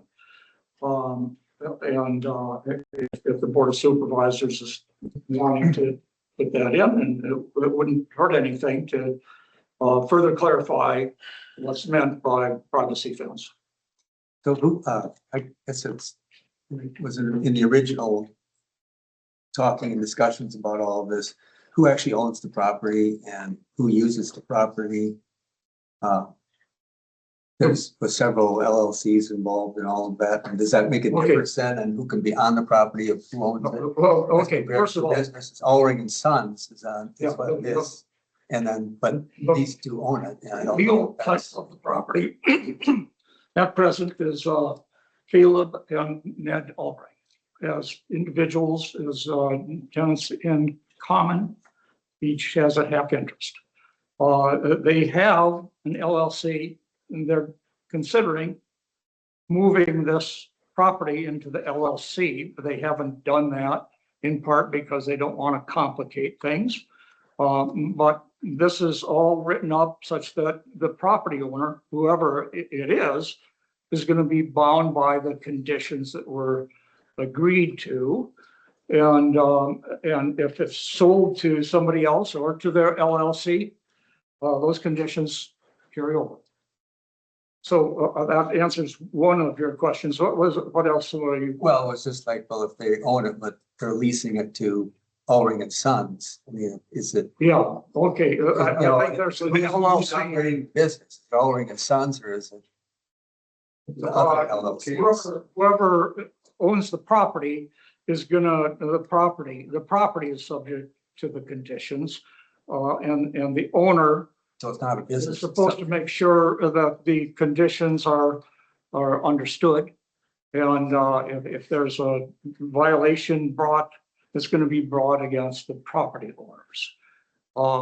And they may have been operating under the LLC, buying and selling logs and so on, but the problem is, what is the condition, status of conditions on the property? So then I think the point is that it doesn't matter who's operating there as long as the owners are bound by these conditions and they make sure that whoever is using the property knows to fulfill the conditions. But So if I lease the property for Steinus logging, they would have to make sure that I abide by the same conditions as they own the property and it's the property that's. And if the board of supervisors wanted them to transfer this into their LLC, as part of this process, I'm sure they'd be willing to do that. But I don't think it's necessary. What's important is that the property owner is bound by these conditions. And if the operation violates the conditions, then it violates the conditions. Wendy? I'm the chair of the zoning commission. I just want to go over a couple things that we talked about at our meeting because I think it's important that you understand that. First of all, yes, definitions are incredibly important. We do that when we write ordinance language. We make sure that the definitions are exactly what we want them to say. And so a couple things that came up. One was the holidays. We got a different handout, if you will, proposal than we're seeing today. But the holidays that they are proposing, proposed are just January 1st, Thanksgiving, Christmas Eve, and Christmas. There are actually 11 federal holidays. We're also proposing to include Memorial Day, 4th of July, and Labor Day in large part because those are days when families like to be out in their yards and probably having logging operation going on next door would not serve the needs of the community in this situation. So that's one thing I would think you should define are the holidays. Another thing that would be good, definitely, there was a lot of talk about pickup trucks versus commercial trucks, logging trucks, because we didn't have a definition at that time. So yes, you need a really good definition, even if the Iowa code says what it says, you need a good definition about that. You need a good definition about what is included in business hours. Business, to say operations, that's a good, better word. The other thing, back to the fence. We talked about the fence. You may want to also consider putting the fence up on the southern border, requesting that. Mark has talked about the fact that this is an eyesore. And so a fence on the southern border might do it. Originally, Ulring suggested some plantings, but they don't have water out there. As you know, keeping plantings going requires watering, maybe not this year, but most years. And so maybe a privacy fence along the western and southern borders, but again, a good definition of what you consider a privacy fence to be, so that that can stand up, if you will, in court if it needs to, but also everybody understands what that means. One solution, I know that the property line thing is a sticky thing. We did talk about having a fence on the west line that was set back 5 feet. That would give the Ulrings plenty of time to work on the police to work on the fence. They would also be asked to maintain that land in perennial ground cover that they would maintain and mow. That's an option. I mean, these are just options that we talked about that you might want to consider. The other option, of course, is having the fence right on the property line, but yes, that becomes sometimes a problem. And when we were talking and had other people at our hearing, problem seemed to be that sometimes Ulrings would simply say to their neighbors, we're coming, we're doing this, and not say, can we do this? May we please have access? And then assume that that was okay because they simply said, we are doing this. And the neighbors objected to that. They said that that essentially is trespassing. You know, even though you're letting us know that you're planning to do this, you need to ask permission. So that was one of the sort of contention points that we heard about. Another thing had to do with fines, and fines having to do with having trucks on the road just prior to 7 o'clock. Not so much at the end of the day, but in the beginning. And what could be done about this? Realizing that, okay, so if they're 5 minutes early, they're 5 minutes early. The two solutions that came up, one would be to basically have Ulrings not schedule trucks before 7:30 or 8 o'clock, with the idea that when they came early, they would be within the appropriate timeline. The other solution is simply to say in their letter to the owners of these trucks or the contractors, if we are fined because you are here at 5, early, we will pass that fine along to you. That works. If you know that you are violating an ordinance and you know that you will have the fine passed along to you, that's basically, in my opinion, would probably keep truckers from showing up early. Ned addressed that at our meeting. He said that they have so far simply absorbed the costs, which have been hundreds of dollars, but that would be another solution, in my opinion. One final thing that we talked about, which is on C1, C2, M1, and M2, has to do with outdoor lighting. I don't know that there's outdoor lighting yet, but we do have, in those situations, the fact that overhead lighting fixtures need to be basically directed down and certainly cannot be directed on adjacent property. And that might be another thing that you just might want to bring up in case that becomes a problem in the future, because we wrote that not for rural areas, but when we have operations similar to what's going on here, to make sure that the neighbors are not also impacted by lighting in addition to noise. Any questions about this? Doug T. Scudder, resident, 223rd, and my concern has always been safety. I did take pictures of a couple of those trucks and send them in. I was not taking pictures merely of trucks taking left-hand turns. Those trucks are waiting because the lot was not accessible for them, and they were waiting on 223rd to get in to the business. I think the driveway addition has helped them out tremendously. What I can see as their issue is when they're loading trucks at the entrance versus the exit, they're blocking your truck traffic up because they can't get in then. If you're loading trucks up at the exit down there, more trucks can file in and park behind the truck that's being loaded. Yeah, because when they're loading, they can't get in. They show a truck parking lot, but they can't get in there because they'd have to go drive down and back into it, because you can't drive a semi in there and turn around in that parking lot and park. That's not true. Yeah. There's my understanding, there's an entrance and an exit. Yeah, there is. But yeah, you load them right there at the entrance, so you can't, We use the entire loading area. We have an adequate parking area for trucks. We've had more than, 6, 7 trucks on the property at any one time, navigating the property without having to leave it. I fundamentally There's disagree. been trucks parked on the road. I disagree. Well, we weren't taking pictures of trucks just making left-hand turns. We have pictures of it. I'd like to stress to you, this is the binder with all the complaints that we've received since September. From how many people? That we are compiling from, mainly the Krauses, but there's been other neighbors as well. So we've got all the neighbors in the surrounding area that have probably made at least one complaint. The majority have been from Krauses because they're right there and able to take some pictures. It's like you said, you've seen violations that haven't always been able to document.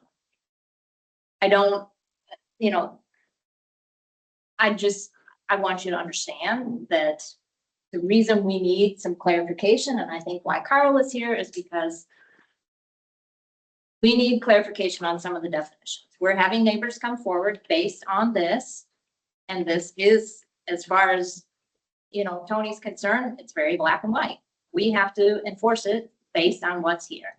So, you know, with the trucks, we need a definition of what trucks. We need to know if it's 658, that's gonna be a violation because it says 7. So yes, it's 2 minutes, but that says 7. That's, you know, not 6:50. 58 minutes. If they have to leave, if they have to leave the property by 5, it's a hard cutoff, is what it says in here. It's a hard cutoff. They must vacate. If it's 5:01, it's 5:01 and you haven't vacated. So when we're looking at, you know, enforcing these, we're looking at this language. So we need, yes, if you want business operations, we need to know exactly what business operations mean. We've got problems with the fence. The appeal on the fence was, we said the fence wasn't put up. They said there was no timeline on the fence. So it wasn't even what the fence was supposed to be. It was passed in September. We were given a violation in January because the fence still wasn't completed. And then the appeal was, well, you never told us when it had to be put up or completed by. So, I mean, when we're looking at this, I'm stressing to you to help us out, to help Tony out, and to help Ulring's out, is that we need clarifications and definitions. One of my concerns on one of the clarifications is I think it's good to put trucks on there and clarify that. Wendy, did they get your definitions? No, Do you have those? yeah, I have one copy I can give you, and I suppose you could make copies of it. I think there's some overlap between what you're saying and what Wendy had worked out with the planning and zoning as far as some of the definitions, and I'd like you to see those because we need that. B and C are conflicting with each other as far as what they're proposing. We have trucks and what they are, and then they're saying, okay, if they're not unloading or loading and they're just simply on the lot, they haven't vacated, but those are the trucks we're talking about. We're talking about semis and stuff. So how is a neighbor supposed to know, or what if they're running their trucks all night long because they're keeping the cab warm or something like that? Is that a violation? Is it not a violation? If there is a semi on the property, maybe it's not running, maybe it's just parked there, but if we have said that those trucks have to vacate at 5 and the trucks that we're talking about have now been defined by semis, and now that semi is there overnight, is that a violation or is it not a violation? And then we have to know, okay, so we have to physically go over there and see if it's running or not running. What if it's running periodically? What if it's a really cold night? So they're turning it on and off. I mean, I need from you guys, the county needs to be, help us out to be specific, but that's what I'm saying. This is it. Right now, what I'm seeing with their proposal is I see some conflicts between B and C. I don't think anybody wants to be unreasonable to this. But the privacy fence, the process needs maybe a set, because they do not want them on there. They do not want to have them worry about coming on and maintaining that fence. The fence has been down and up and down and up and down and up. So if they're gonna maintain it, it would be much easier if it's completely on their property and they don't have to ask permission. That fence is entirely on their property and they can maintain it and there's no asking permission from the neighbor. So just something to think about there. I don't think that privacy fence was a normal fence where it was a boundary dispute or anything like that. That condition was mostly for privacy. It wasn't. So it's a different fencing. Okay, you guys have to maintain. But again, that's your intent. So you tell us what you mean by that privacy fence. If crowds were here, I think they do not want them on their property. They have not been a good neighbor to them and they don't particularly want to deal with that every time they're maintaining their fence. You know, I just want to. I was gonna say this because good idea to continue the public hearing. Exactly what I was gonna And say. maybe have property owners and 1 or 2 of you and Deanna and whoever else you want talk about what things could be mutually agreed and then resume the public hearing next week to see if you've come to agreement on some of these things? Because I don't know that, No, we might be here for another hour yet trying to get all these details worked out. I would say, I don't think we're gonna get it in 2 hours. Yeah. So maybe a committee working with the landowners and other people to cover all of these details and don't close the public hearing, just continue it because we need to have the Ability to have the public hearing. yeah, we need to have the agreement signed by the landowner and you before the public hearing closes. Yes. I should mention that, the definitions that we're proposing to planning and zoning commission, we're starting something new and different with what I provided in signed by the property owners today. And so I don't think this is something that needs to be, addressed by the Board of Supervisors.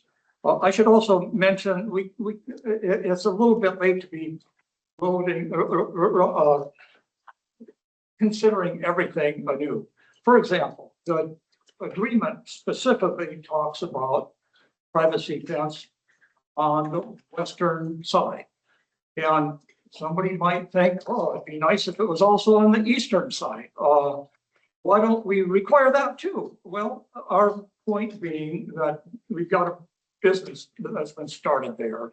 And there'd be a serious legal question about suddenly showing up and saying, well, you got to put a fence up on the east as well. And various other things. So what we're trying to do is keep this limited. Once again, if there's something like, for example, with the privacy fence that the parties can agree to, the Ulrings are open to that to get this thing forward. If a continuance to enable some of this to be worked out with it as a proposal, you know, that's a solution that deserves consideration. Thank you. I said I would bring up the fence thing, as long as Park put on along the highway, it ain't gonna do no good, because the highway's elevated enough, you're gonna see the property. 6 anyway. feet. No matter So what you do. that's, yeah, no, you'd have to make it 50 feet tall. But I do agree, you know, we could, but I think that isn't gonna, the eyesore's still gonna be looking there, and it's gonna be. That's up to I do. If we go back to Iowa Code, section 335.7, and the word reasonable.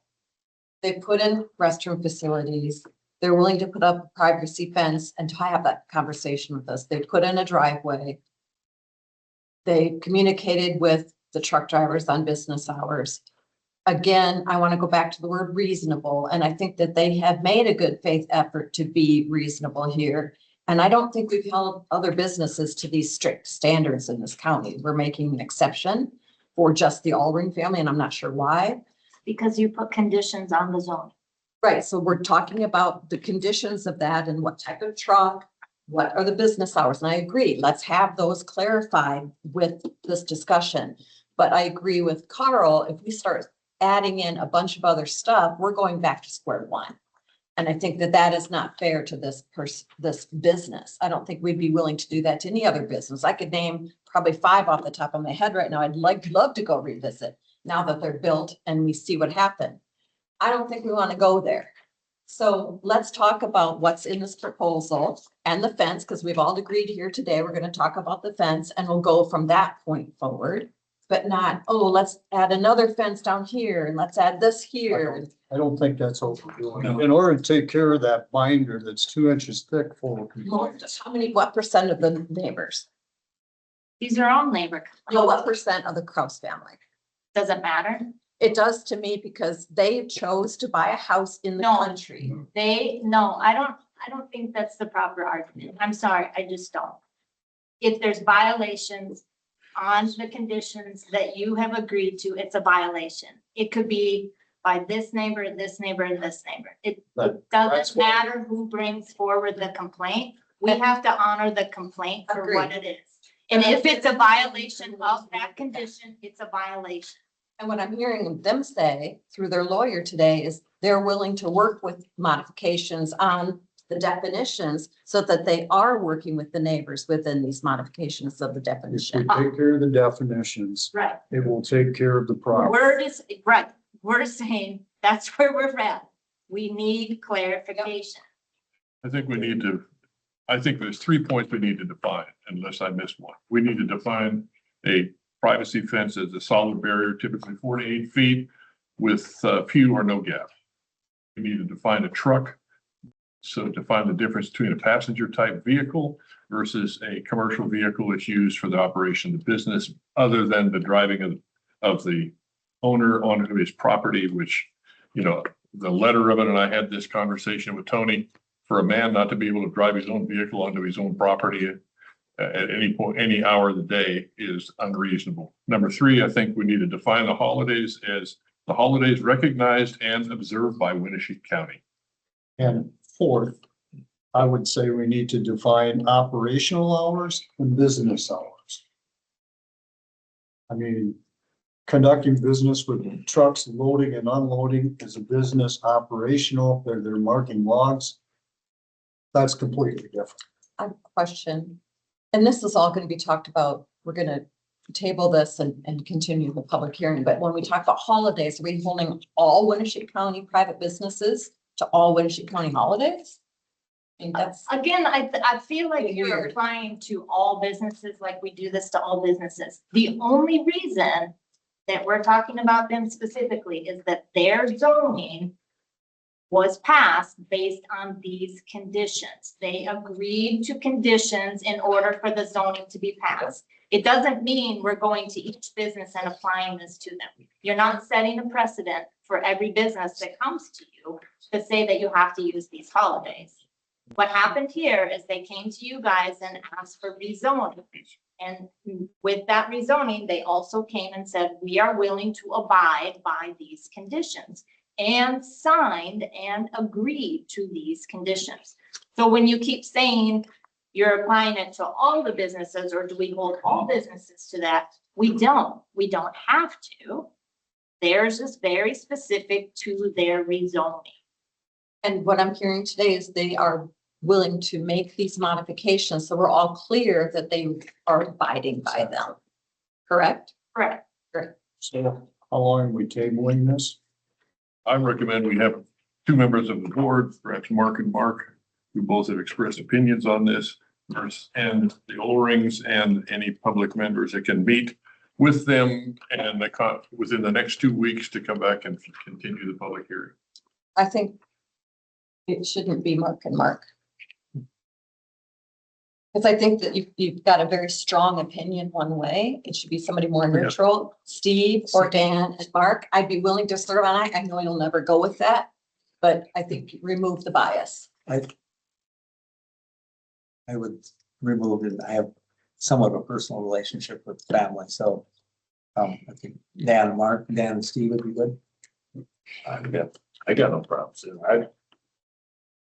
If you don't want me, I'm okay. don't matter to me. I think we're not having a meeting on the 20th, so do you want to do the 27th, continue till the 27th at a time that's convenient when I can see what the schedule looks like? Okay. Want to make So a Dan, motion? do you want a motion for the committee or? I think motion we for the want to committee? motion to continue the public hearing on the 27th, but we don't want to close We it. gotta make it during this one. So we're going to continue the public hearing on the 27th. I move to continue the public hearing until The 27th. 27th. Second. Motion and a second to continue the public hearing until July 27th. Is there any further discussion? Hearing none, all those in favor say aye. Aye. Opposed, same sign. That's unanimous. As far as the committee, I don't know that you need a motion, and Dan as the chair can appoint 2 members of this to work this out so that on the 27th, we have something that is more mutually Yes. agreeable. And perhaps Wendy, you could attend. That you had a background. I don't think it matters. I just said perhaps. Good. We'll discuss it when. Yeah, that's fine. I And don't need to be there. who do you want me to get a hold of? Carl or yourself? Either. Yeah, we I think important is two of you, the two of them, possibly Tony and or Jana to get the. It'll be Dan and Steve. To kind of work on these details and make sure everyone agrees on the wording before we sign another one of these in the middle of a public hearing and that not everyone understands. I think from a legal perspective, Jan would get I'm sorry, Dan. You're good. I will say She knows. July 27th, I am on vacation. I can drive back, but 6 hours. I think if you're on the committee and everyone's happy, it may not need to be, I can be remote. yeah. Yeah. I think That's that would what be, we- that would probably be enough unless there's more disagreements You on the have all the conditions. issues. Yeah. So you know what. But the meeting would be, the committee is to meet before the. Of course, 27th. yeah, but she, I When do you mean, she go at on least, vacation? the When do you go? issues we need to address and. I leave Nordic Fest. You got a couple weeks here. Like I said, I can be remote for that meeting, but hopefully we've done all the legwork, so it should. So the committee will be Dan and Steve and Ned or Carl, Wendy and Jana. Not necessarily Wendy, Wendy probably don't if Jan was there, she's got. and Wendy gave the Yeah. report for things that they discussed. Your copies of notes. Is there a time that works? We'll make it work. I just need to know when so I can schedule it. You pick it, Dan. Why don't you work with Jana and then, Yeah. and then let the others know, yeah. We'll do that. I have to look at my schedule once and see where we're at. Okay, moving forward. Michael Kueny, Thanks, everybody. county engineer.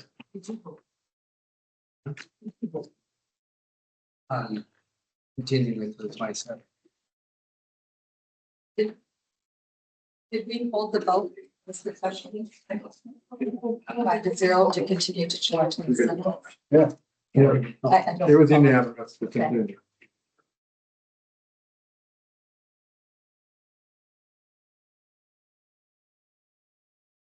Thanks for waiting, Mike. Deals of this, Quick. device and the option, like your. Yeah. Is Andy online or? do you- He's right, he's probably not, he's talking to them outside. Okay. Yeah, no, he talked. Because he can be very quick. I'm not in the middle of that one. I'll just get started here. Bill Grant, there's nothing new this week. Haven't heard from the feds, should be any day now. Subdivision, there's nothing new on Quarry Hill. Bridge 307 is constructed. We've got grading to finish. It's just finished grading and small cleanup. I would say small cleanup because there's a lot of cleanup to do. But it's relatively small in terms of price. Bridge crew, W42 culverts. They're gonna take a break from that to fix guardrail today. They're also working on 222nd Avenue.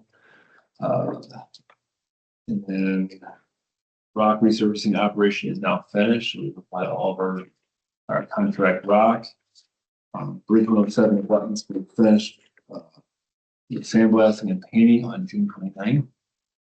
That's to keep the bridge serviceable until we can get, hopefully, there's this, well, yeah, but there's a grant every year that the state puts out that it fits very nicely into, we haven't been the final, we're in the top 10 almost every year, so hopefully we'll be. Well, people just submit new ones out of the blue, it seems like. So W40, A14 Honest Hill project finished June 23rd. Scoop was in Fort Atkinson this week. And then there is a meeting to work on Bridge 126 that occurred this morning at some point. It was not informed when, but our guys were out there already shooting survey control. So that's the report. Here, I just wanted to make mention publicly. I'm probably working with Ben over the next week or so to ask for a loan to get through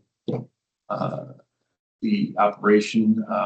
Came into the end of the year at $1.6 million.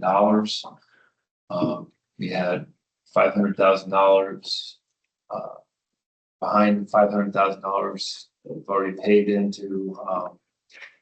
Actually, we're behind $600,000. We've already paid into Bridge 307 that has not been reimbursed yet. So I need to work with Ben on a correct amount on that, and that the idea here is that next year we'll have a bigger balance. So so as to not have to ask for that. It's trying to avoid doing that, but Did we dodge the road damage a lot from the flood? I haven't heard a lot. There's a lot of trees down, a lot of trees. So I haven't heard anything damaged. I got a lot of warnings on my emails. Say that we'll let you know if there's more to this, and there was no follow-up to those emails or no calls that I received. Good. So I know that it was bad while I was gone, but The wind come through pretty hard there. Thursday. Ben, just for your minutes, you might include a loan. Yeah. What does do the recommendations on that speed limit? The speed limit, loosely, I'm about halfway through the roads, analyzing each of the individual roads as requested on or as asked to be done for a resolution. About halfway through those. And right now, just some ones that I'm looking at increasing to 60 miles per hour would be like A46. A46 has a narrow bridge over the Turkey River, but that's about the only real big issue there. W20 north of A18, which is the Canton Blacktop. There's sections of A14 west of Hesper. There's sections of North Wind Road that there's a possibility. I'm forgetting one right now, but very limited number that I feel good about increasing to 60 miles per hour. Winneshiek County we have windy roads and everything, and the safety data shows that you're pretty low on the list of Iowa counties. I forgot the numbers. Just to be clear, the resolution that you will bring eventually, not this one that we're gonna talk about later, that's temporary. That's a temporary resolution. Yep. Just to get us give to the time. final. Yep, so resolution. when that resolution comes, it won't be that you're making a resolution to make some roads 60, because the roads will default to 60. You're gonna Correct. have a resolution saying that some of the roads will stay at 55 or yes. lower if you find it determines differently. Yeah, I mean, that is true. So that's the way I would end up wording it. I'm hoping to have that done before the. So. So right now, if they are posted 60, that speed limit is still 65. 55. Yes. So if they're posted 55, we don't have anything posted 60. I haven't paid for any 60 mile per hour changes. They're actually relatively cheap. There's stickers that you can put on. Yeah. That's the easier way. I'm probably gonna end up buying signs to post 55. That's what it's gonna end up being. Because right now, You're all 60. They are all, Because you have not taken action on this resolution for about 10 more minutes. so.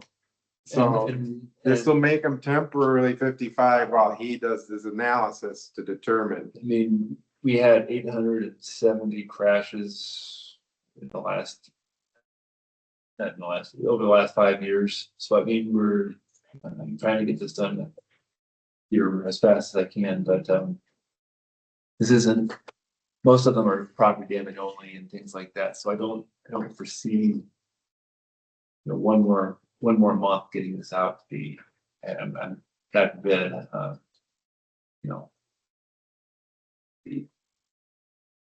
don't see this as being a huge, unexpected, I mean, the old stage road looked like somebody hit the guardrail this, just last few That is days awesome. again. But that was in the curves that are recommended at like 35, so, yeah, I mean, and all of, if you look at the safety analysis on the old stage, I mean, it's just nothing but yellow and red dots up and down the road. Yeah, And they're obviously not gonna be, we're not gonna Get let out people open it up to 60 a miles. mile from the border before Yeah, on the border before it's just straight. So, We even then- put that past the Glenwood Church, there's that cemetery on that one corner. We even added a guardrail there because the cemetery was having cars go off and hitting the headstones. So yeah, it's. And it's, you kind of have to pick us, just talking with law enforcement, we don't want to like just pick the straight spot 68, go down to 55, and we don't want, that's what the small things like that, so try to keep consistent locust Gonna speed. stay at 55 or What's that? Locust Road gonna stay at? Yeah, Locust, I've done that analysis and Locust has just so many accidents, there's a lot of traffic and almost every intersection is a problem there. I mean, if you have Meadowlark intersection, you have even the Canoe Ridge big- intersection. the big canoe, the Canoe Ridge intersection, all three of those intersections are very problematic and are on the safety action plan to be improved. It would be nice to have that one at 60 to get people, through traffic from Decorah to La Crosse. I mean, I used to drive that a lot. But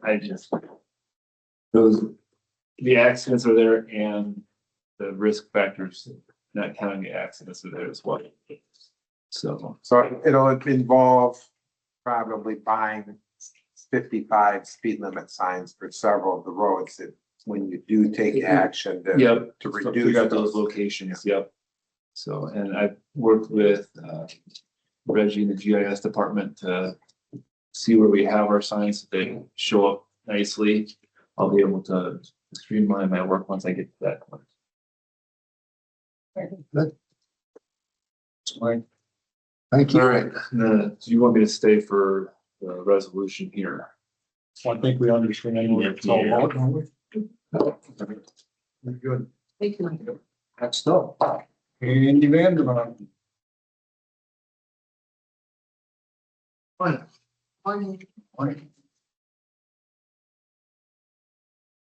Yeah. I sent you the resolution to keep speed zones at 55 until we get a complete study done. And I think Michael's in the process of doing that, but it's going to take some time. Here's a copy.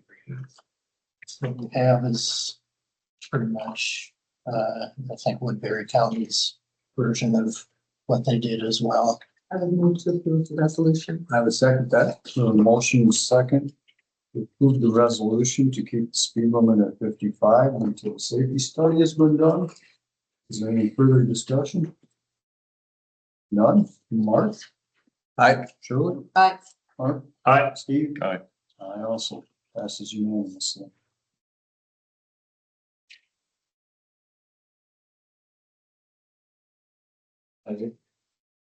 So on the 30th to check on him last fiscal year, he recorded on the 30th. Expedited. Property's gone. What else do you have for us? Was it? And so the property was transferred in the last year, so. Okay. What do you have for me? It's the deck lady. Here anyway. Yeah.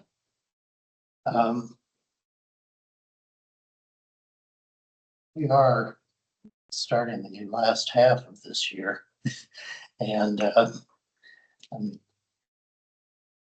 I think what you're concerned about how things are moving or progressing, or if they are. Do we have a final plan? I know that got brought up last week. Let me clarify. It appears that we have several choices, and this executive board is the one that is responsible to make those choices. We can move, I've not heard previously from Andy that it is feasible to move the county attorney over to the community services building. We had talked about that at one time with the idea that there be space in the courthouse for days that we're spending in trial or hearings or whatever.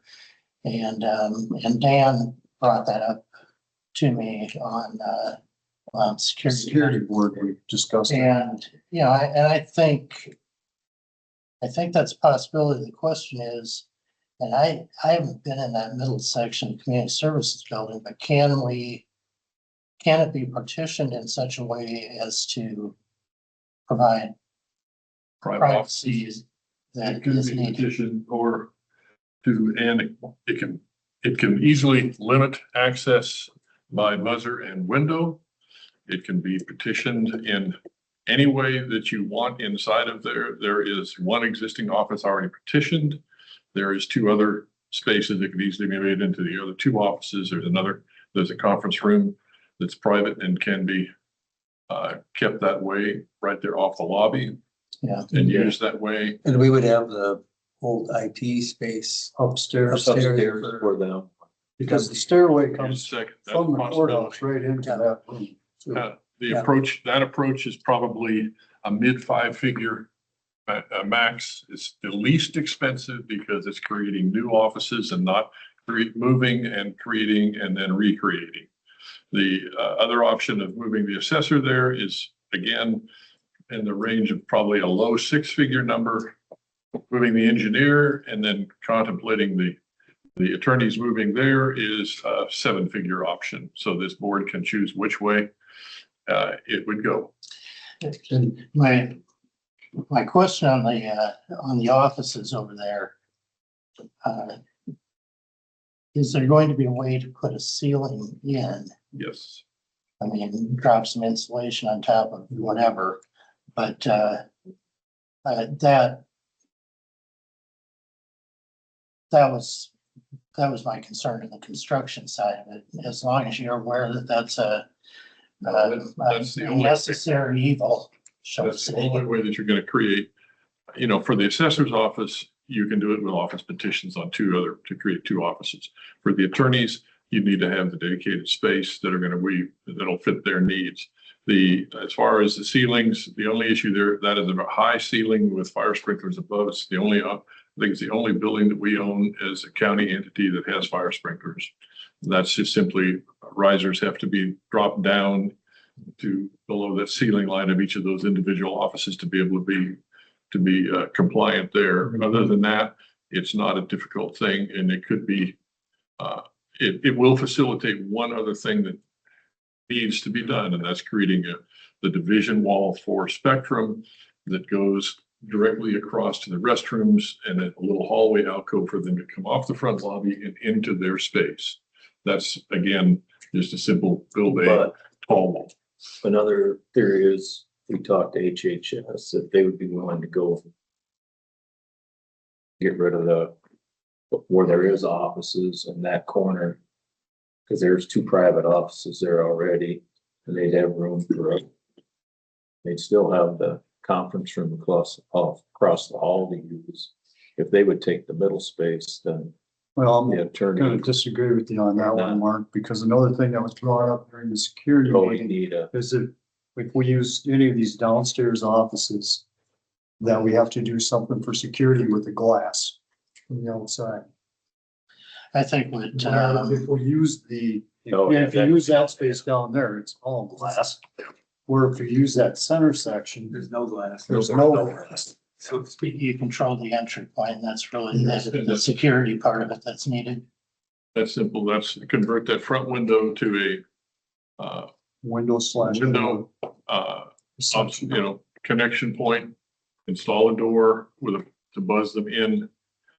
And then you, from that point, they're escorted or however they're directed to where they're going to be going. That's very doable, and the building would be secure. I'd still create the hallway and the access to the lunchroom in the back for the benefit of, and the 2 private restrooms that are back there. And the second option of that is it allows a second exit from the space in case there is an emergency that required them to exit without having to go, and the inability to go through the front door. You can go out the back. They can go out the back I side. think given a lot of those reasons that it's a logical move, and also having the space for them up here when IT moves out. So They have that Resource area here. right next to the court there to be office.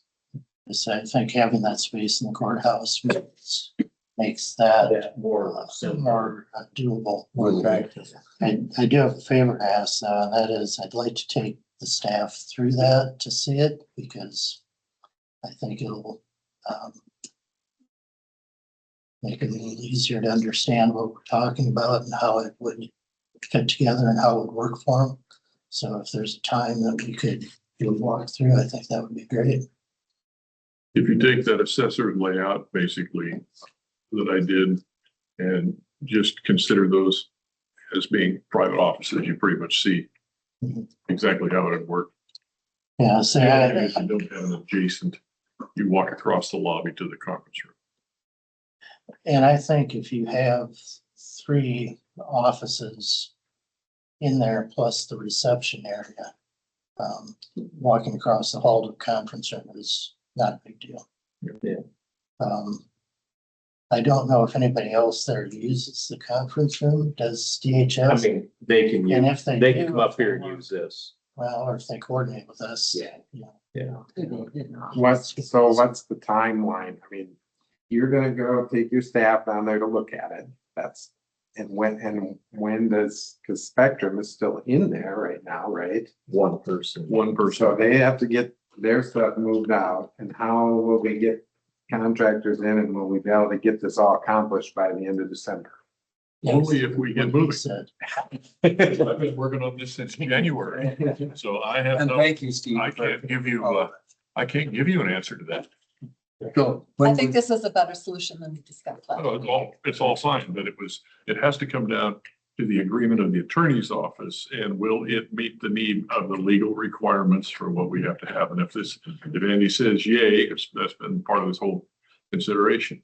It's not a decision that the board makes or any So will you- departments in the office. Well, I do, I want you to understand, I appreciate the work that's gone into this and that, you know, in the options that have been discussed.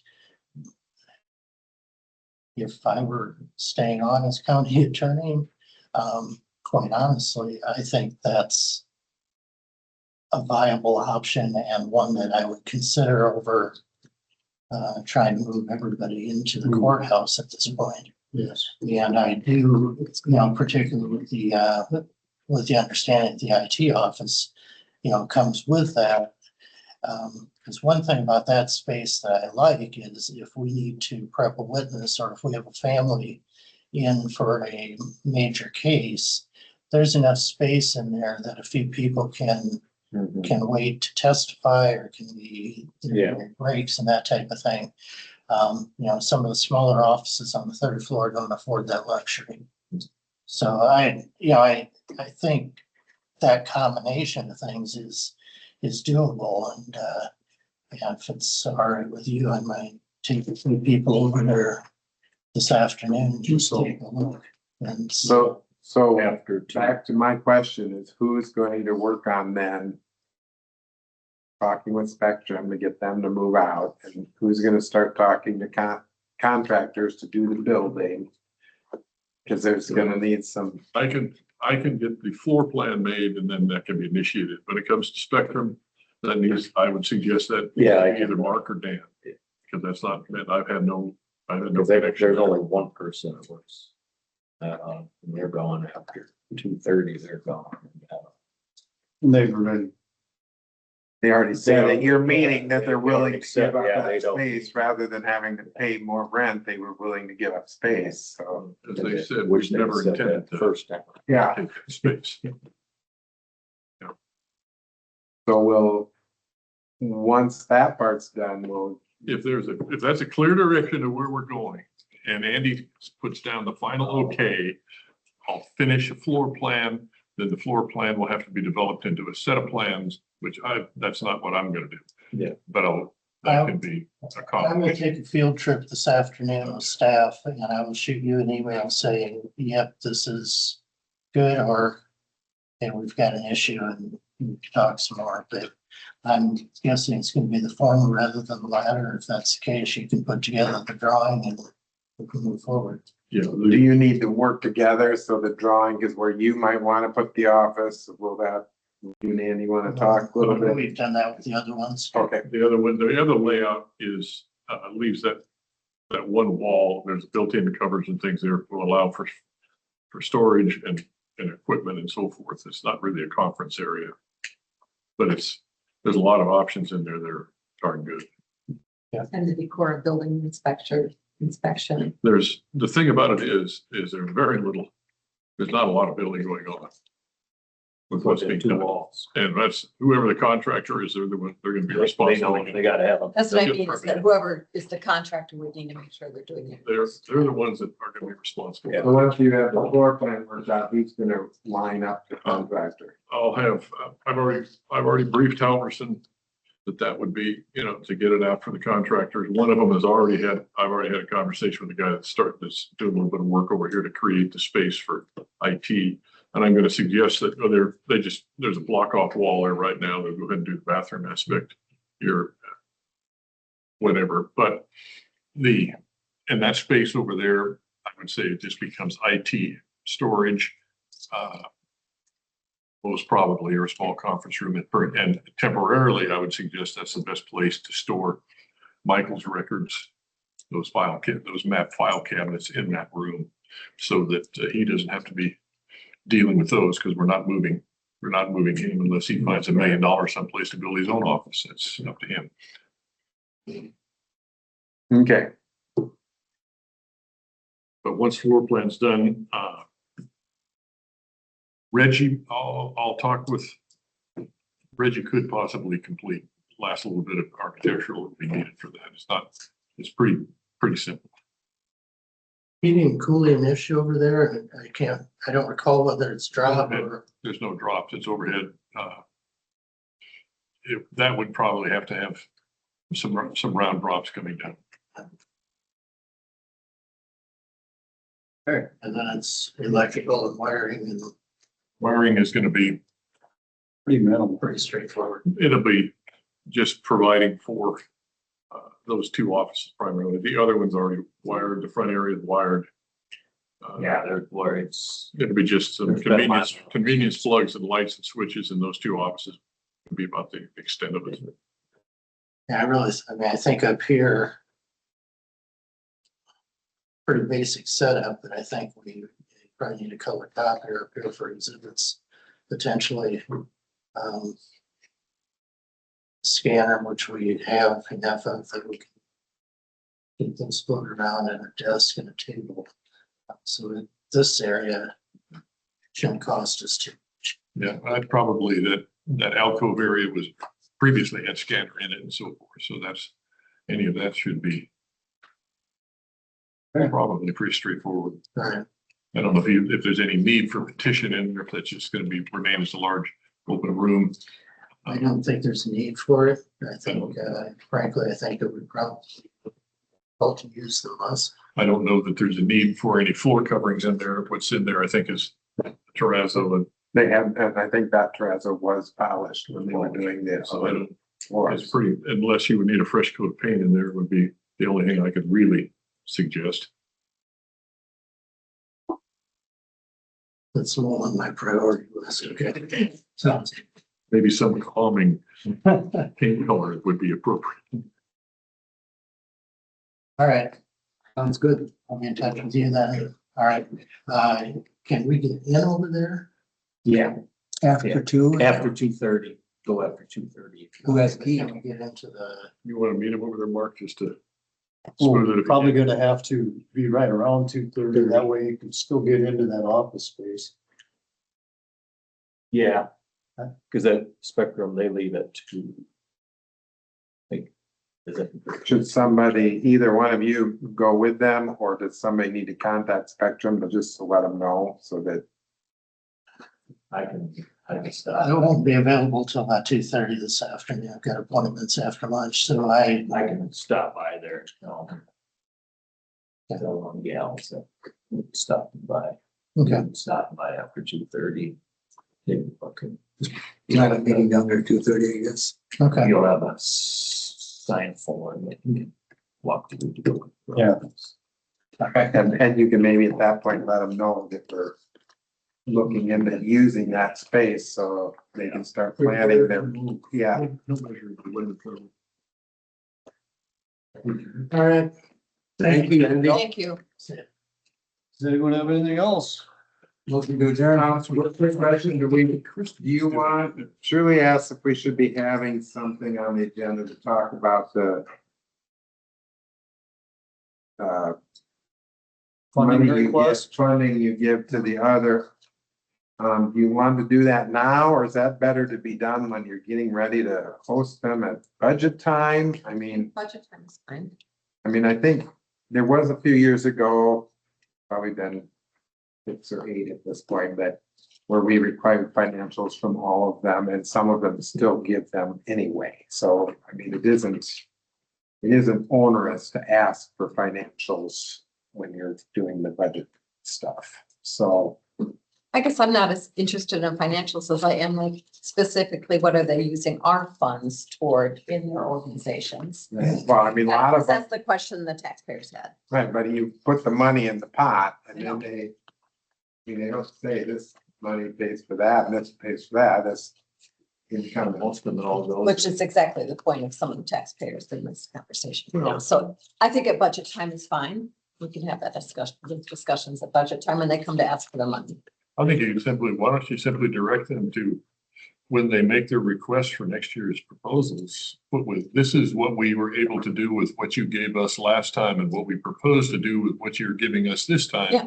To justify it, just like we tried to do with different departments. Yep. With answer this and this, I let them, analyzing a financial statement is not what I think we're looking for. Right.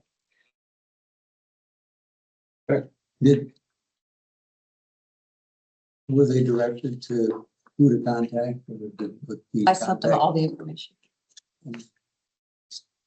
It was all on the website. Yeah, it seems to go nowhere. I'm not. It's a round robin right now. That's out of our hands. Motion to adjourn. I had second. No, I had it already. Oh.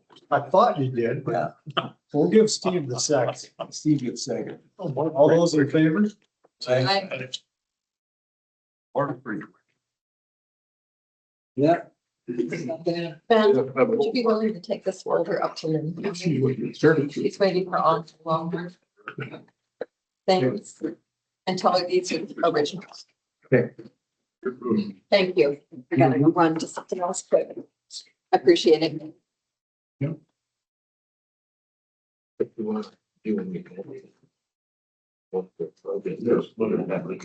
Thanks for. No, I think you can, like you want to do.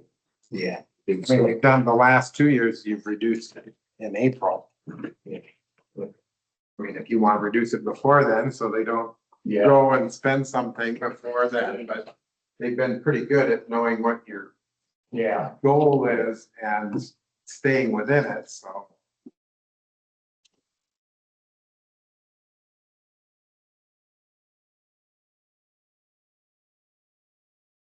My point, I'll do it quick while he's in there. Fatima, there's 2 of us in here, is that on the taxpayers' concerns with